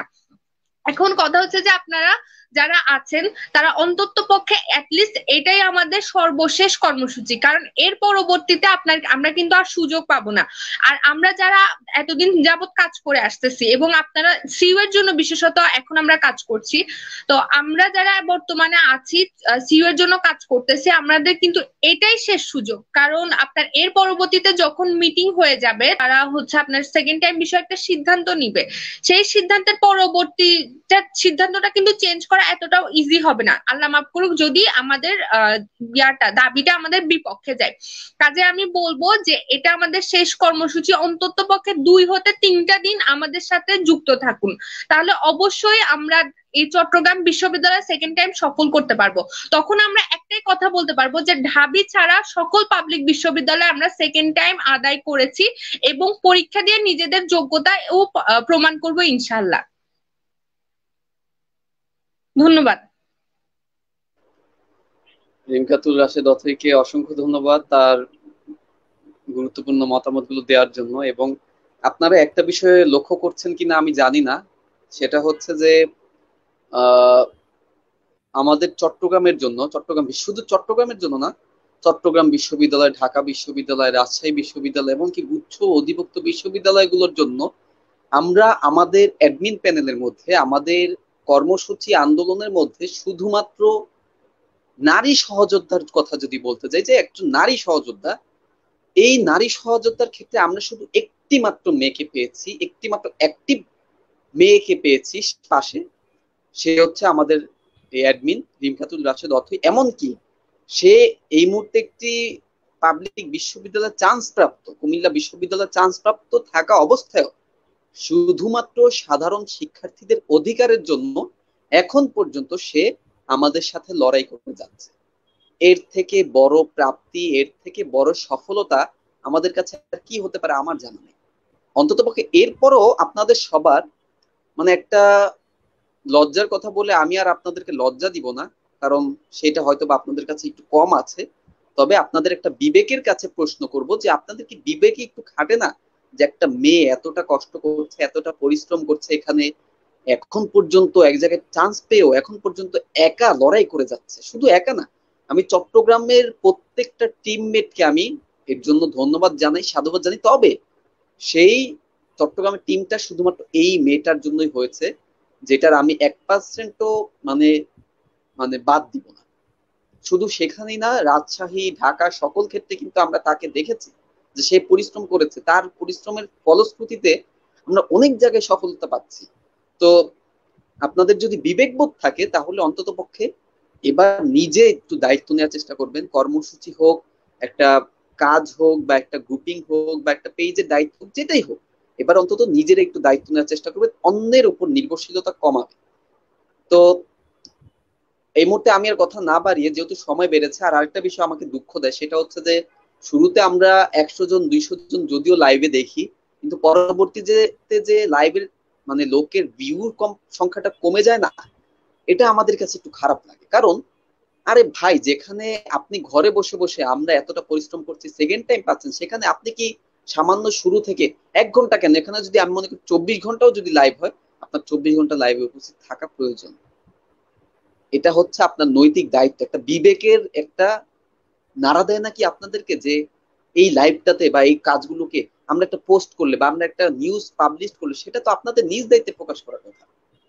আজকে দৌড়াদৌড়ি করে আপনি একটা এটা একজন আমাকে বলে যে আপনি ইচ্ছাকৃত ভাবে এই নিউজ করেছেন। আরে ভাই, আমি নিউজ না লিখলে, আমি নিউজ না করলে আপনার লাভ আছে কোনো? একটা নিউজ হয়েছে, সাব্বির ভাইয়ের কাছে আমি একটু এটা একটু বলতে চাই আলোচনায়, যে ভাই আজকে আমরা একটা নিউজ করেছিলাম যে মানে দ্বিতীয়বার চবিতে কেন দ্বিতীয়বার ভর্তি পরীক্ষার সুযোগ চাই এবং সেটা সমাধান, এবং সেটা নিয়ে আমি একটু আলোচনা করে যে কতটা সেটা যাতে একটু গণমাধ্যমে আলোচনায় আসে। তো সেটা আমি করেছি এবং নিউজটা হয়েছে আলহামদুলিল্লাহ। তো সেখানে একজন লিখেছে কমেন্টে, আমি জানি না সে কে, তবে সে লিখেছে যে সংগ্রাম, তুমি ইচ্ছাকৃতভাবে নিউজটা করাইছো। হ্যাঁ, এইসব ছোটখাটো নিউজ গণমাধ্যমে নিউজ করায় লাভ আছে কোনো? মানে তার মতামতটা এরকম ছিল। তো সেটার পরিপ্রেক্ষিতে ভাই আপনি সিনিয়র পার্সন হিসেবে আপনার মতামতটা একটু বলতেন। ধন্যবাদ। আচ্ছা, ধন্যবাদ। বিষয়টা হলো যে আসলে অনেকে অনেক কথা বলবে, 10টা 20টা এই ধরনের কমেন্ট আসবে, সেই ধরনের কমেন্টকে আমাদের হয়তো বা আলোচনায় নেওয়া উচিত না। তারপরও যেহেতু বললে, এই ধরনের আসলে আমি আসলে বাংলাদেশের পরিপ্রেক্ষিতে বলতে চাই যে আগে নিজের ঢোল নিজে পিটাইতে হতো না, এখন নিজের তবলা নিজের ঢোল নিজেই পিটাইতে হয়। তার কারণ হচ্ছে যে নিজের প্রচারণা মিডিয়ার কাছে নিজেই করতে হয় এবং দেশবাসীর কাছে পৌঁছাতে হয় এখনকার পরিপ্রেক্ষিতে। এখন তোমরা যদি মিডিয়া কভারেজ না দাও, এখন যদি মিডিয়াকে সবসময় অ্যাক্টিভ না রাখো, তাহলে কিন্তু সরকারও এইভাবে মাথা ঘামাবে না। আমি যেমন সোশ্যাল ওয়ার্ক যখন বন্ধ রাখি বা যে কোনো কার্যক্রম যদি বন্ধ রাখি, আমি ছবি আপলোড সমানে দেই। ছবি আপলোড, পূর্বের ছবি আপলোড দেই, 1 বছর 2 বছর আগেরও ছবি আপলোড দেই। কারণ কি? মানে সবাইকে সবসময় অনুপ্রাণিত করতেছি না, আমি কাজের চিন্তাধারার মধ্যে আছি, হয়তোবা কাজে নেই কিন্তু চিন্তাধারার মধ্যে আছি, আমি কাজটা নিয়ে চিন্তা করছি। এই জন্য পারলে প্রতিদিনই নিউজ করে যাও তোমরা। হ্যাঁ, এটা প্রতিদিনই যদি সম্ভব হয় নিউজ করে যাও। পারলে দেখা যায় যে তোমরা এতগুলো কাজ করছো, যদি কিছু টাকা পয়সা খরচ করেও ইলেকট্রনিক্স মিডিয়াতে যদি সাক্ষাৎকার দেয়া যায়, প্রয়োজনে সেই গল্পগুলো তোমরা তুলে ধরো। বিভিন্ন ইলেকট্রনিক্স মিডিয়া এখন যেমন চ্যানেল 24, ইন্ডিপেন্ডেন্ট টেলিভিশন, সেগুলোতে যাও, কথা বলো। প্রয়োজনে দেখা যায় যে মানে আমাদেরকে প্রয়োজন হলে সেখানে আমাদেরকে কল করো, সফলতার গল্পগুলো তুলে ধরো যে বাংলাদেশে আন্দোলন সফল করা। আমি নিজেও মেডিকেলের আন্দোলন দেখেছি, আমি নিজেও পুলিশের বাড়ি খাইছি। সেক্ষেত্রে বলা যায় যে বুঝি বাংলাদেশের পরিপ্রেক্ষিতে তোমরা কতটুকু সাকসেসফুল এত ছোট বয়সে, এটা আমি বুঝতে পারি। তবে এই যে এখানকার রিমকাতুল নামে যে ছোট বোন, সে কুমিল্লাতে ভর্তি আছে, এখানে সবাই যদি ফার্স্ট টাইমে ভর্তি থাকতো আরো বেশি ভালো লাগতো, একটা রিস্ক কমে যেত। সবাই যেন তোমরা চান্স পাও, সে ব্যাপারে সর্বাত্মক চেষ্টা করো, তাহলে সাময়িক যে হতাশা, এই হতাশাটা তোমাদের দূর হবে। সবার জন্য তোমাদের শুভকামনা রইল, দোয়া রইল। তারপর কন্টিনিউ করো। অসংখ্য ধন্যবাদ। আসলে আমি এটা আলোচনা এনেছিলাম যাতে মানুষগুলো একটু সতর্ক হয় এবং পরবর্তীতে এরকম কথাবার্তা বলা থেকে একটু সাবধানতা অবলম্বন করে। যাই হোক, আচ্ছা। তো আপনারা এখন এই মুহূর্তে আপনাদের কাজ হলো যে আপনারা যারা আছেন লাইভে যুক্ত, আপনারা সবাই এখন থেকে বেশি বেশি অ্যাক্টিভ থাকার চেষ্টা করবেন এবং আগামীকাল যেহেতু আমাদের কর্মসূচি রয়েছে, অবশ্যই সেখানে নিউজ হবে এবং আমরা লাইভও করব। সকল কিছুতে একটু, আর বেশি দিন না, একটু কষ্ট করে এখানে আমাদের সাথে যুক্ত থাকার চেষ্টা করবেন। যে কোনো কিছুতে আমাদের সাহায্যে এগিয়ে আসবেন, যে কোনো পরিস্থিতিতে আমাদের পাশে দাঁড়ানোর চেষ্টা করবেন। এবং আহ এর পাশাপাশি আমি এখন লাইভটা শেষ মুহূর্তে চলে এসেছি, আমি প্রায় শেষ করে দিব। আমি শেষ মুহূর্তে রিমকাতুল তো গতকাল আগামীকালের কর্মসূচির ব্যাপারে জানিয়েছে। তো আমি সাব্বির ভাইয়ের কাছে শেষ মুহূর্তে একটু কিছু বার্তা আমি তার কাছ থেকে নিতে চাই। সেটা হচ্ছে যে ভাইয়া, আগামীকাল আমাদের একটি কর্মসূচি রয়েছে, তো সেটার ব্যাপারে শিক্ষার্থীদের জন্য যদি দুইটা লাইন বলতেন। এর পাশাপাশি যারা চান্স পায় নাই বা যারা ভবিষ্যতের জন্য প্রিপেয়ার হচ্ছে, যারা হতাশাগ্রস্ত এবং যারা আত্মহত্যার মতো ভয়ঙ্কর পথ, হ্যাঁ, হেরে গেলাম মানেই সবকিছু শেষ হয়ে গেলে, এরকম পরিস্থিতি যারা আত্মহত্যার মতো ভয়ঙ্কর পথের চিন্তাধারার মধ্যে আছে, বা যারা মাদকাসক্তের সাথে আসক্ত হতে চাচ্ছে, মানে হতাশায় পড়ে, বা যারা সময় আছে কিন্তু সময়টাকে কাজে লাগাচ্ছে না, বা যারা আমাদের সাথে পাশে থেকে সাহায্যে এগিয়ে আসছে না, মানে জাস্ট একটু দেখছে, একটা লাইক দিচ্ছে, এই পর্যন্তই সীমাবদ্ধ থাকছে, তাদের সকলের প্রতি শেষ মুহূর্তে যদি ভাইয়া কিছু বার্তা সবার প্রতি দিতেন। এবং আমি সবাইকে একটু অনুরোধ করবো, যারা শুনছেন একটু মনোযোগ সহকারে শুনবেন এবং লাইভটাকে শেয়ার করুন, কমেন্ট করুন, বন্ধুদের মেনশন করুন, এবং যদি প্রয়োজন পড়লে আপনারা একটু বন্ধুদেরকে লাগলে ইনবক্সে দিয়ে দিয়ে কমেন্ট, মানে আমাদের লাইভটা শেয়ার করে দিয়ে আসুন। ধন্যবাদ সাব্বির ভাইয়া। ওকে, আসলে অনেকগুলো প্রশ্ন একসাথে করা হয়েছে, আমি সবগুলোর উত্তর একটু গোছালো ভাবে দেওয়ার চেষ্টা করছি। আমি ধারাবাহিকভাবে বলতেছি, এর মধ্যে সবগুলোর উত্তর আশা করি থাকবে। আমি যখন রাত 12টা বাজে, জেনারেলি আমাদের যখন একটু বয়স বাড়ে ঘুমটা একটু কমে যায়। রাত 12টার পর আমি যে একটু মনের দুঃখগুলো শেয়ার করবো, এ ধরনের মানুষ পাই না। হ্যাঁ, এখন দেখা যায় যে আমি বিবাহিত মানুষ না, তারপরেও শাহরুখ খানের মতো একজন মানুষ, যিনি সেলিব্রিটি মানুষ, তিনিও একাকিত্ব বোধ করেন। কেন একাকিত্ব বোধ করেন? যে এরকম পর্যায়ের সেলিব্রিটি মানুষ, যার মিলিয়ন মিলিয়ন ভক্ত রয়েছে, কারণ একটাই, যে সমমনা মানুষ পাচ্ছে না। নিজের মনের কথাগুলো যে একটু প্রকাশ করবে, ব্যক্ত করবে, যিনি সুন্দরভাবে সান্ত্বনা দিতে পারে, এই ধরনের মানুষ পাচ্ছে না। হুম? এই জন্য আমি প্রথমেই বলেছি যে সুখী থাকার বড় একটা উপায় হলো ভালো ভালো মানুষ খুঁজে বের করা, ভালো ফ্রেন্ড সার্কেল তৈরি করা। যারা পড়াশোনায় সিরিয়াস আছে সেরকম বন্ধুদের তোমরা একটু ম্যানেজ করো। এনি হাউ, তোমার ফ্রেন্ড সার্কেলে যদি আড্ডাবাজ মানুষ থাকে, প্রয়োজনে ফ্রেন্ড সার্কেলটা একটু চেঞ্জ করো, প্রয়োজনে কিছু উদ্যোগ নাও। খারাপ লাগবে, এটা ঠিক আছে। এখন যে ফ্রেন্ডটা দেখা যাচ্ছে যে সারাক্ষণ, কিরে ভাবির কি খবর, হ্যাঁ আমারটা তো এরকম খবর, এই ধরনের বিষয়গুলো নিয়ে যে সবসময় পড়ে থাকে, এই ধরনের ফ্রেন্ডকে একটু পরিহার করো। ব্যক্তিত্বটা সবার উপরে। ব্যক্তিত্বটা এমন একটা জিনিস, তুমি মনে করো একটা সম্পর্কে আছো, তুমি হয়তো ভাবতেছো যে আমি তো একটা সম্পর্কে আছি, ইটস নট এ ম্যাটার। আমি একটা সম্পর্কে আছি, থাকতেই পারি। বন্ধু বান্ধব তো আমাকে কংগ্রাচুলেশন জানাচ্ছে, বন্ধু অভিনন্দন, আমাদের ভাবিজি হয়ে গেছে। কিন্তু এখানে যে সুশীল সমাজ থেকে তোমার প্রতি একটা ঘৃণাবোধ চলে আসতেছে, এটা তোমাকে মানতে হবে। এখন তুমি ব্রেকআপ করো, তুমি বিয়ে করো, নাথিং, সেটা নো ম্যাটার। অলরেডি তোমার ক্যারেক্টারে একটা দাগ পড়ে গেছে। এই জন্য আমি বলবো যে জীবনের গুরুত্বপূর্ণ সিদ্ধান্তগুলো অনেক ভেবেচিন্তে নেবে। যারা এইচএসসি এখনো দাওনি, কিংবা এইচএসসি দিয়েছো, ইউনিভার্সিটিতে সেকেন্ড ইয়ার পর্যন্ত যাওনি, তারা এখনো জীবনের সিদ্ধান্ত নিতে বয়সটা আসেনি। তোমরা সেই বয়স পর্যন্ত অপেক্ষা করো। তোমরা চেষ্টা করো নিজের ব্যক্তিত্বটা ঠিক রাখার। ওই যে রেস্টুরেন্ট খুঁজে বেড়ায়, বন্ধু কোথায় প্রাইভেসি পাওয়া যাবে, একটু যেতাম, একটু গল্প টল্প করতাম, বিভিন্ন ধরনের গল্প ছিল।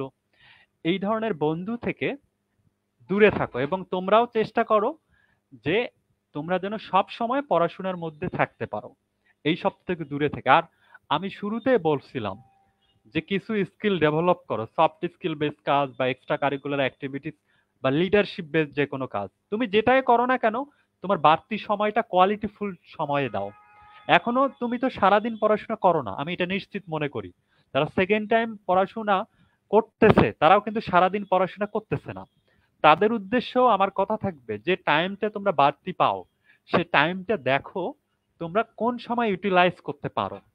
তোমরা চিন্তা করবে এভাবে, ইস আমি এই 1 মিনিট পড়াশোনা করলাম না, এই 1 মিনিট হয়তো আমি অন্য ভালো কাজে ইউটিলাইজ করতে পারতাম। ইস এই 1 মিনিট এই শাড়ি পরা মেয়েটার সাথে কথা বলতেছি, এটা লস হয়ে গেল 1 মিনিট। 1 মিনিট হয়তো অন্য কোথাও আমি কথা বলতে পারতাম। আমার বয়সে এটা মানায়, আমার বয়সে আমি হয়তো পাত্রী খুঁজতেছি, এটা মানায়, কিন্তু তোমার বয়সে এটা মানায় না। এখন এই জন্য আমি বলবো যে সুখী থাকার খুবই সুন্দরতম উপায় হচ্ছে মনের মতো মানুষ, ভালো কাজ। ভালো কাজ বলতে বোঝাচ্ছি ওই শুধুমাত্র দান খয়রাত, এটা ভালো কাজ না। তোমরা একটা আন্দোলন করতেছো, এটা একটা ভালো কাজ, নিজের জন্য, দেশের জন্য, শিক্ষার জন্য। আবার অন্য যে কোনো ভালো কাজ আছে, তুমি ইউটিউবে যাও, ইউটিউবে গিয়ে দেখো যে সেখানে অনেক ভালো ভালো টিউটোরিয়াল আছে। তুমি ইনোভেশন নিয়ে কাজ করতে চাও, তুমি দেখো ইলন মাস্ক কিভাবে তার জীবনে সফল হয়েছেন, তুমি দেখো তার প্রতিষ্ঠান স্পেস এক্স কিভাবে তৈরি করছে, তাদের ওয়েবসাইটে তুমি যাও, তুমি টেসলার ওয়েবসাইটে যাও, সেখানে গিয়ে দেখো।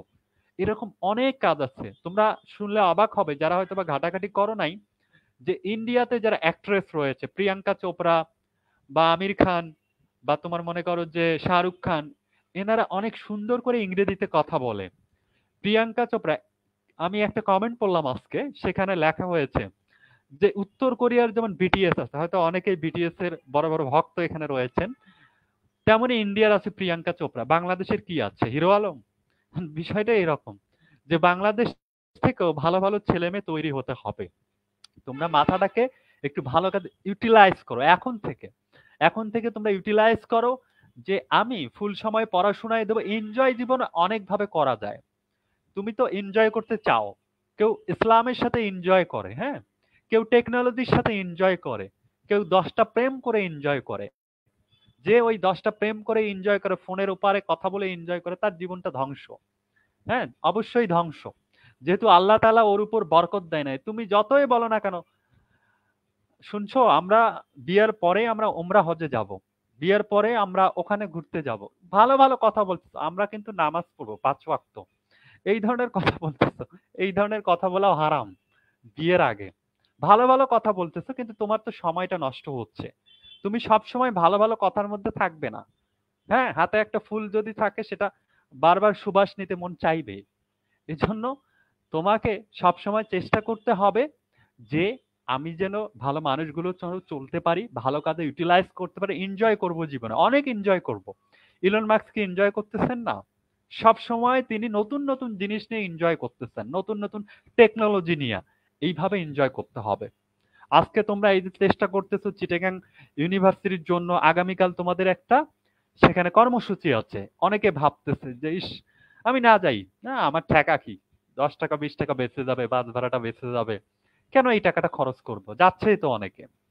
আরে বাবা তোমরা এসে অন্তত, সংগ্রাম আছে এখানে, এই যে আমাদের ছোট বোন আছে তাদেরকে অন্তত কিছু মিষ্টি খাওয়াও, অন্তত আন্দোলন শেষে তাদেরকে বিরিয়ানি খাওয়াও, যে তোমরা এত কষ্ট করে আসছো, আসো খাওয়া দাওয়া করি একসাথে, আসো এত কষ্ট করে। এটা একটা অন্যরকম আত্মতৃপ্তি। শুধুমাত্র যে তুমি ফকির মিসকিনকে খাওয়াবে এমনটা না, তুমি ভালো মানুষগুলোর সাথে টাইম স্পেন্ড করো, তাদের সাথে সফল হওয়ার জন্য বেড়াও। এখন এখানে তুমি যখন যাবা, আমি আমি বুঝতেছি আমার বয়সে লিডারশিপ গুণটা কত বড় গুণ। আজকে আমি লিডারশিপ স্কিলের জন্য অনেক বড় বড় জায়গায় সহজে যেতে পারবো। আমার প্রথম যেটা আমি ইন্টারভিউ দেওয়ার সাথে চাকরি হয়ে গেছে, শুধুমাত্র এই লিডারশিপ অভিজ্ঞতা স্কিলের জন্য হয়ে গেছে। আমার সার্টিফিকেট দেখেই নাই তারা, হ্যাঁ, তার আগে চাকরি কনফার্ম করে দিয়েছে। চিন্তা করে দেখো। এইভাবে তোমরা আমার কথাগুলো জ্ঞানগর্ভ কথা, যদিও নীতি কথা কারোরই শুনতে ভাল লাগে না। ভাইয়া বারবার কেন জানি নীতি কথা বলে, ভাই এটাকে কেন যেন নিয়ে আসছে এখানে। এই ধরনের চিন্তা ভাবনা অনেকেরই থাকতে পারে। এই ধরনের হিংসাত্মক মনোভাব দূরে রাখো।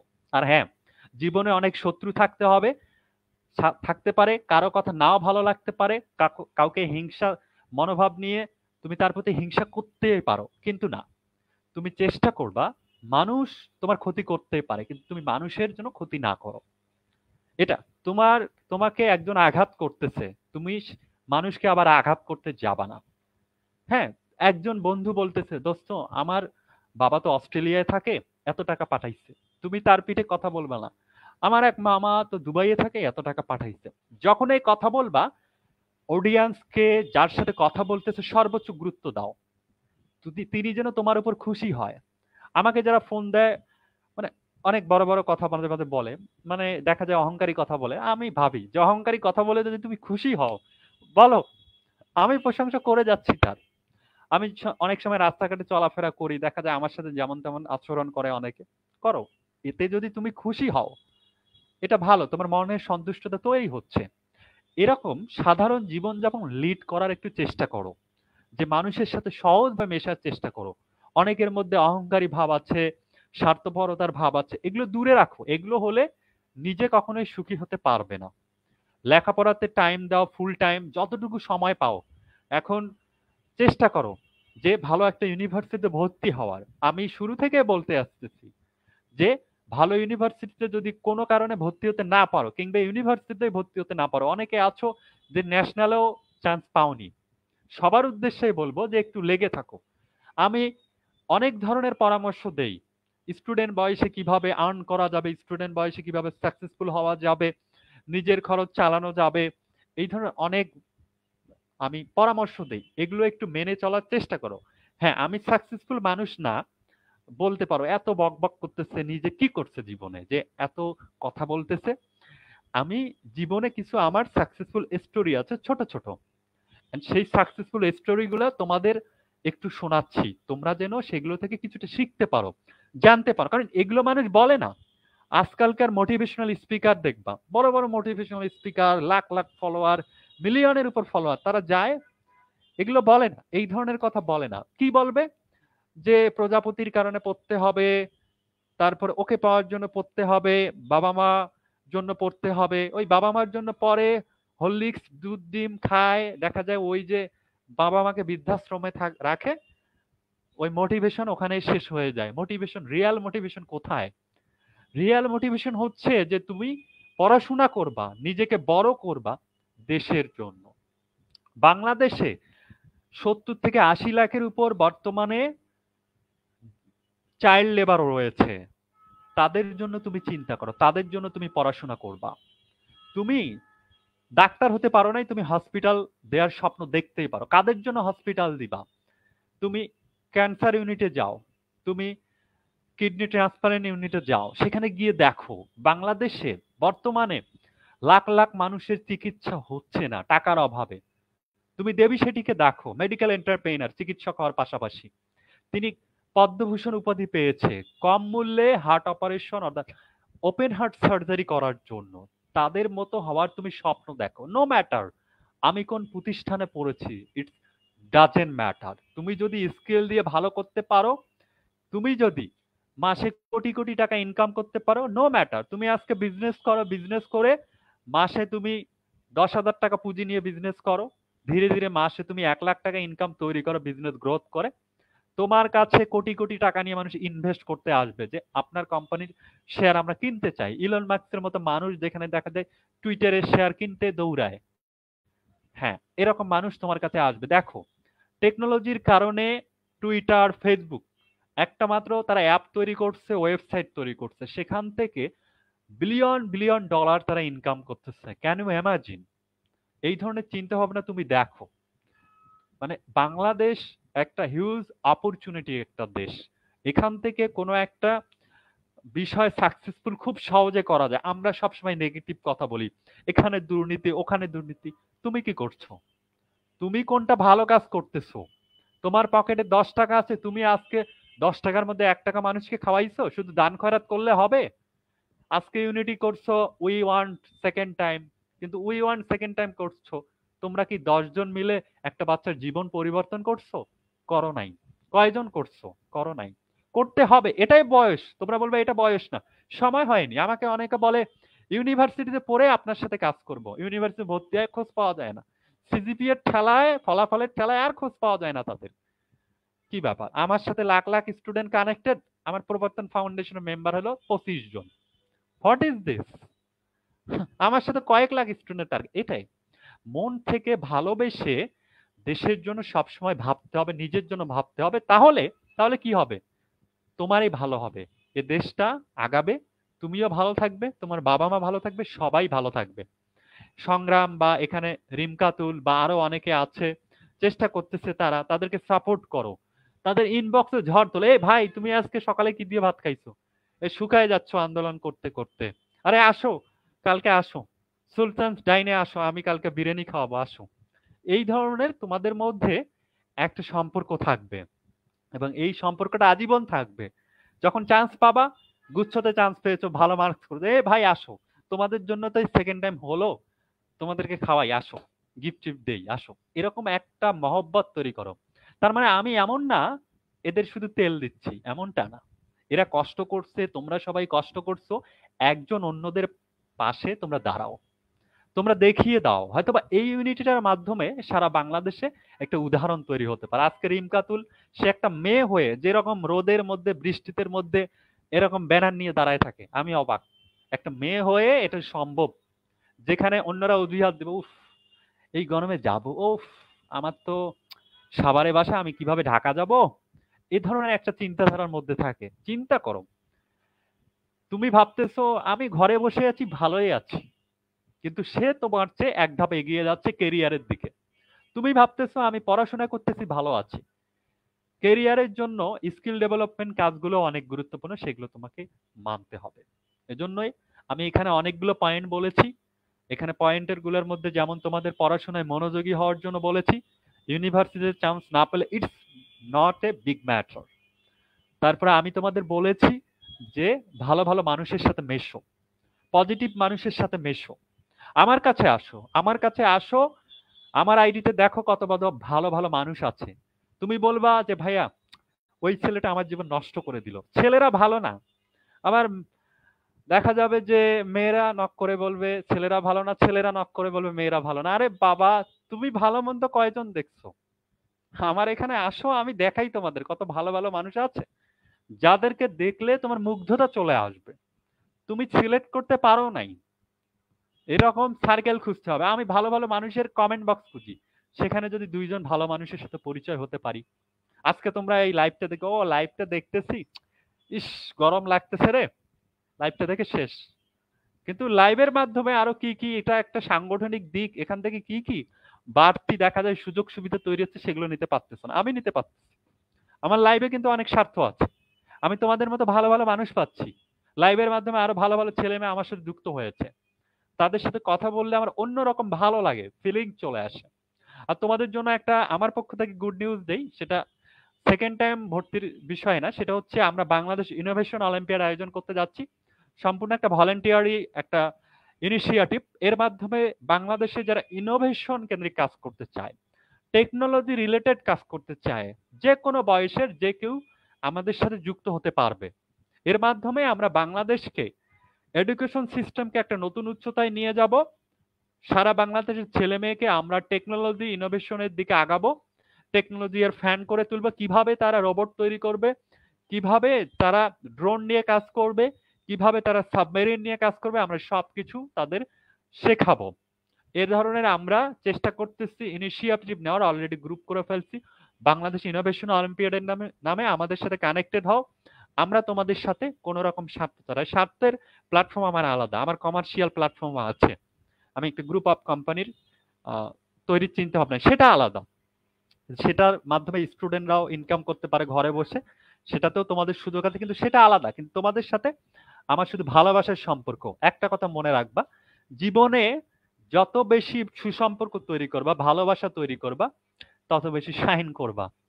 আমি বিজনেস করি না, আমি যখন কমার্শিয়ালি কোনো কাজ করি, আমি ভালোবাসা তৈরি করি, মানুষের সাথে সম্পর্ক তৈরি করি, যেটা জীবনে অনেক দূর এগিয়ে নিয়ে যায়। এক একটা ভালো মানুষের সাথে মিশতে গিয়ে আমি আমার যেটুকু মাসের আয় সেটা শেষ করে ফেলি। কেন শেষ করি? It's an investment. এটা ওই ভালো মানুষটার উপরে ইনভেস্টমেন্ট। হ্যাঁ, তিনিও কৃতজ্ঞতা বোধ করবে। এভাবে মানুষ মানুষের জন্য, জীবন জীবনের জন্য আমি অনেক সময় নিয়ে নিলাম। আর একটা ছোট ইংরেজিতে কথা বলি, don't find the perfect time, take the time and make it perfect. তুমি এখন থেকে শুরু করে দাও জীবনের নতুন গল্প, সফল হওয়া পর্যন্ত হাল ছাড়বা না। ধন্যবাদ।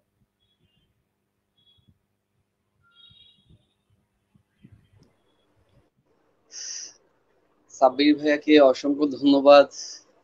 এত গুরুত্বপূর্ণ কথাগুলো আসলে আমাদের অনেকটাই প্রয়োজন ছিল জীবনে পথ চলার ক্ষেত্রে বা জীবনে এগিয়ে যাওয়ার ক্ষেত্রে।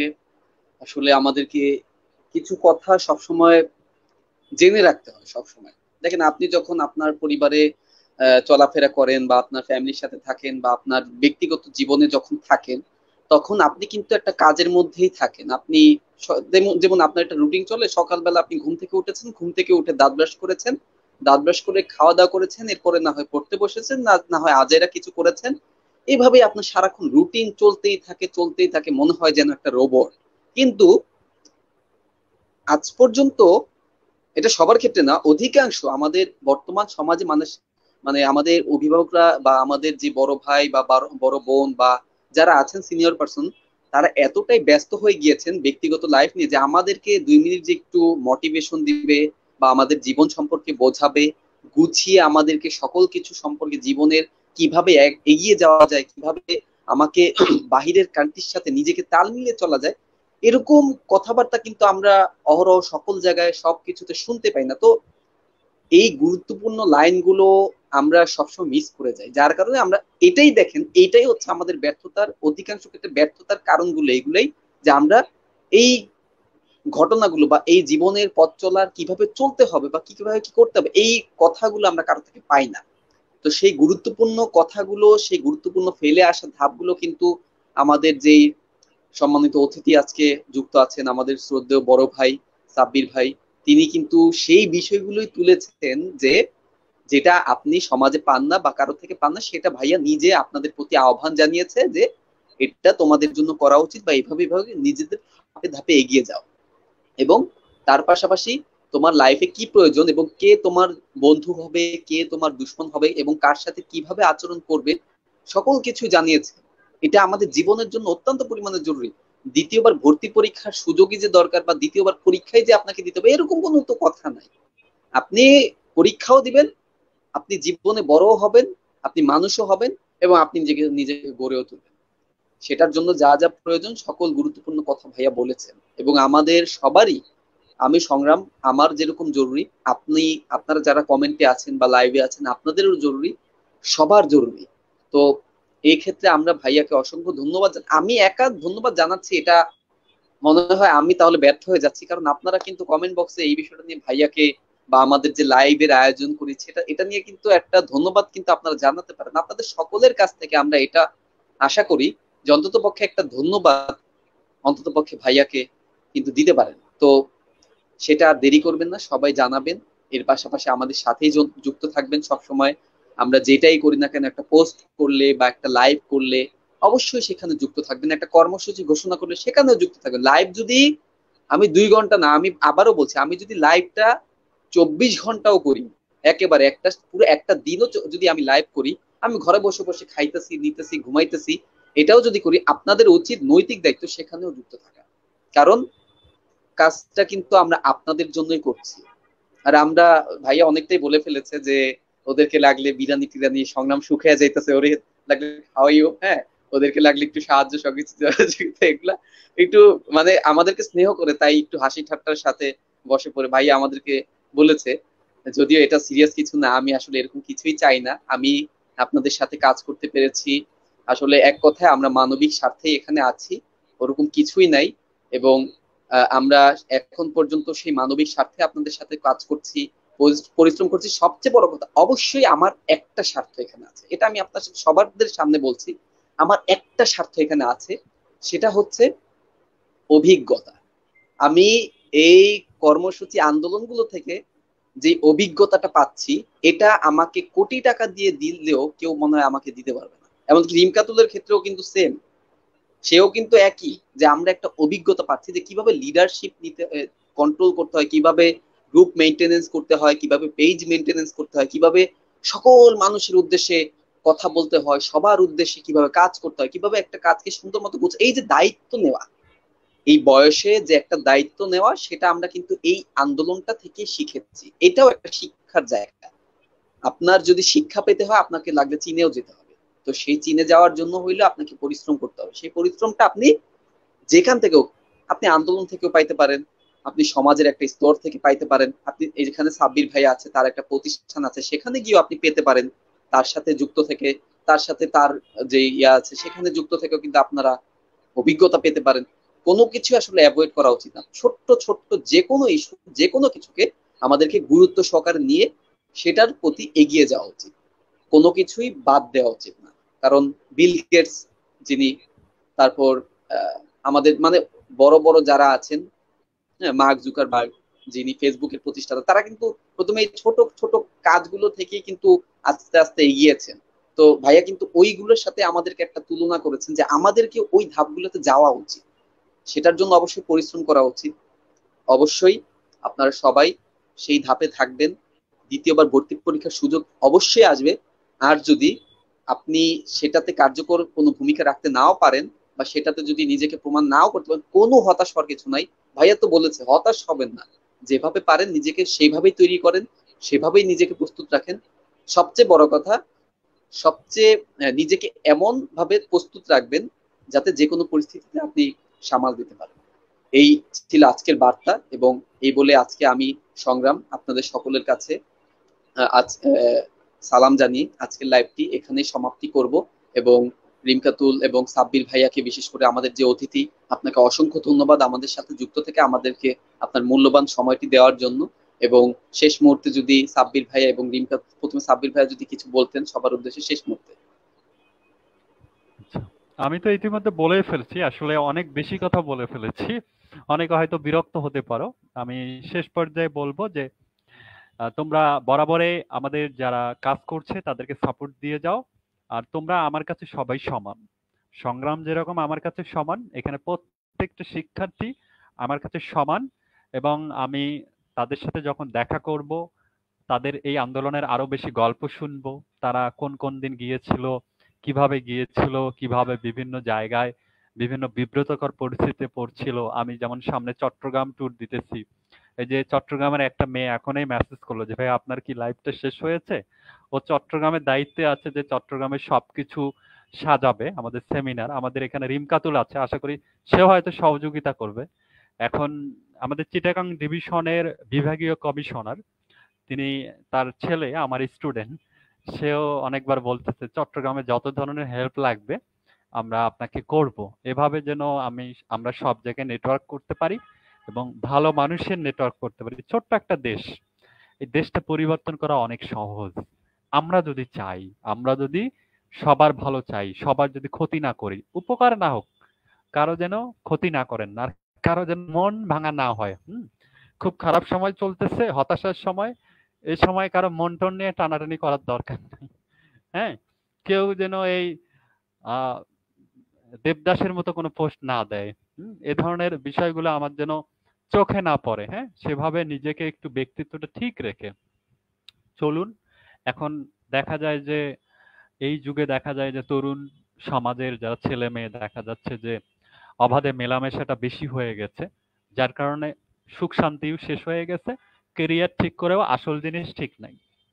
এই বিষয়গুলো খুবই সেন্সিটিভ বিষয়, আপনাদের কাছে মনে হতে পারে এগুলো ফানি টক, বা এটা মনে হতে পারে টপিকের বাইরে আজাইরা কথা, কিন্তু আমাদের বয়সটা এসে আমরা বুঝতে পারি, যখন আমরা মোটামুটি একটা বয়সে, বিবাহিত বয়সে প্রবেশ করছি বা করব, এই বয়সটাতে আমরা বিষয়গুলো খুব সেন্সিটিভ ভাবে নেই।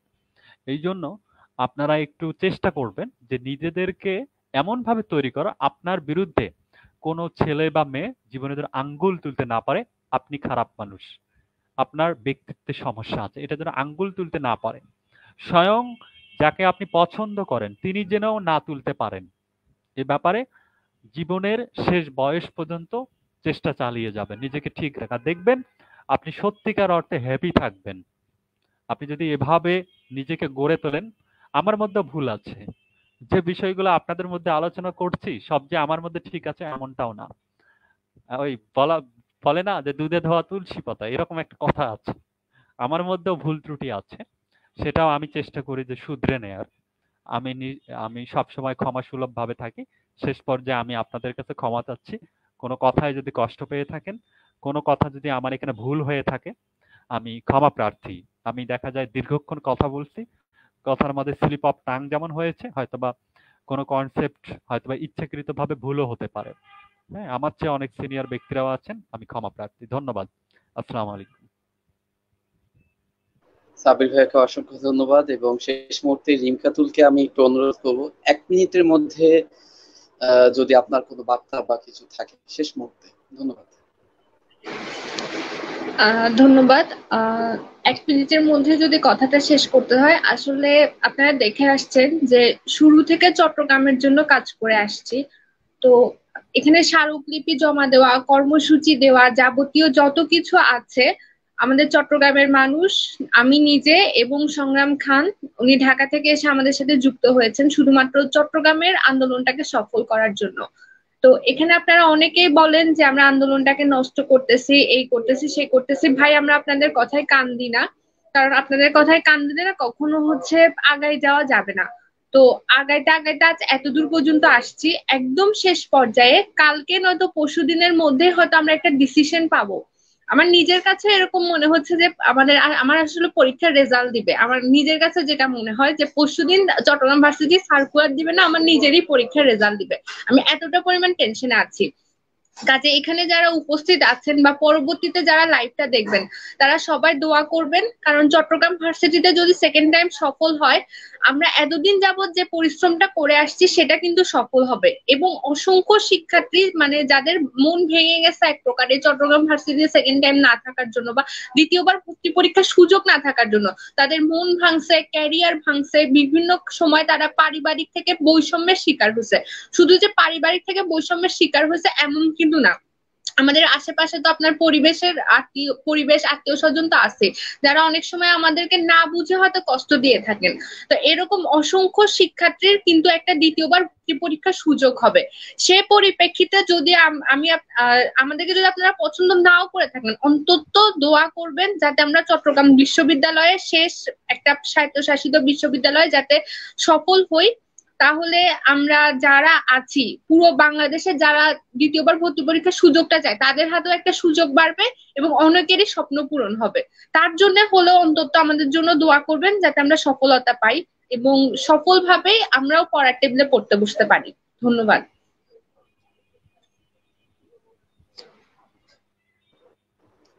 অসংখ্য ধন্যবাদ রিমকাতুল রাশেদ অথই আপনাকে, এবং সাব্বির ভাইয়াকে আমি অসংখ্য ধন্যবাদ জানাই আজকের আমাদের এই গুরুত্বপূর্ণ লাইভে আমাদেরকে সময় দেওয়ার জন্য, তার মূল্যবান সময়টি দেওয়ার জন্য।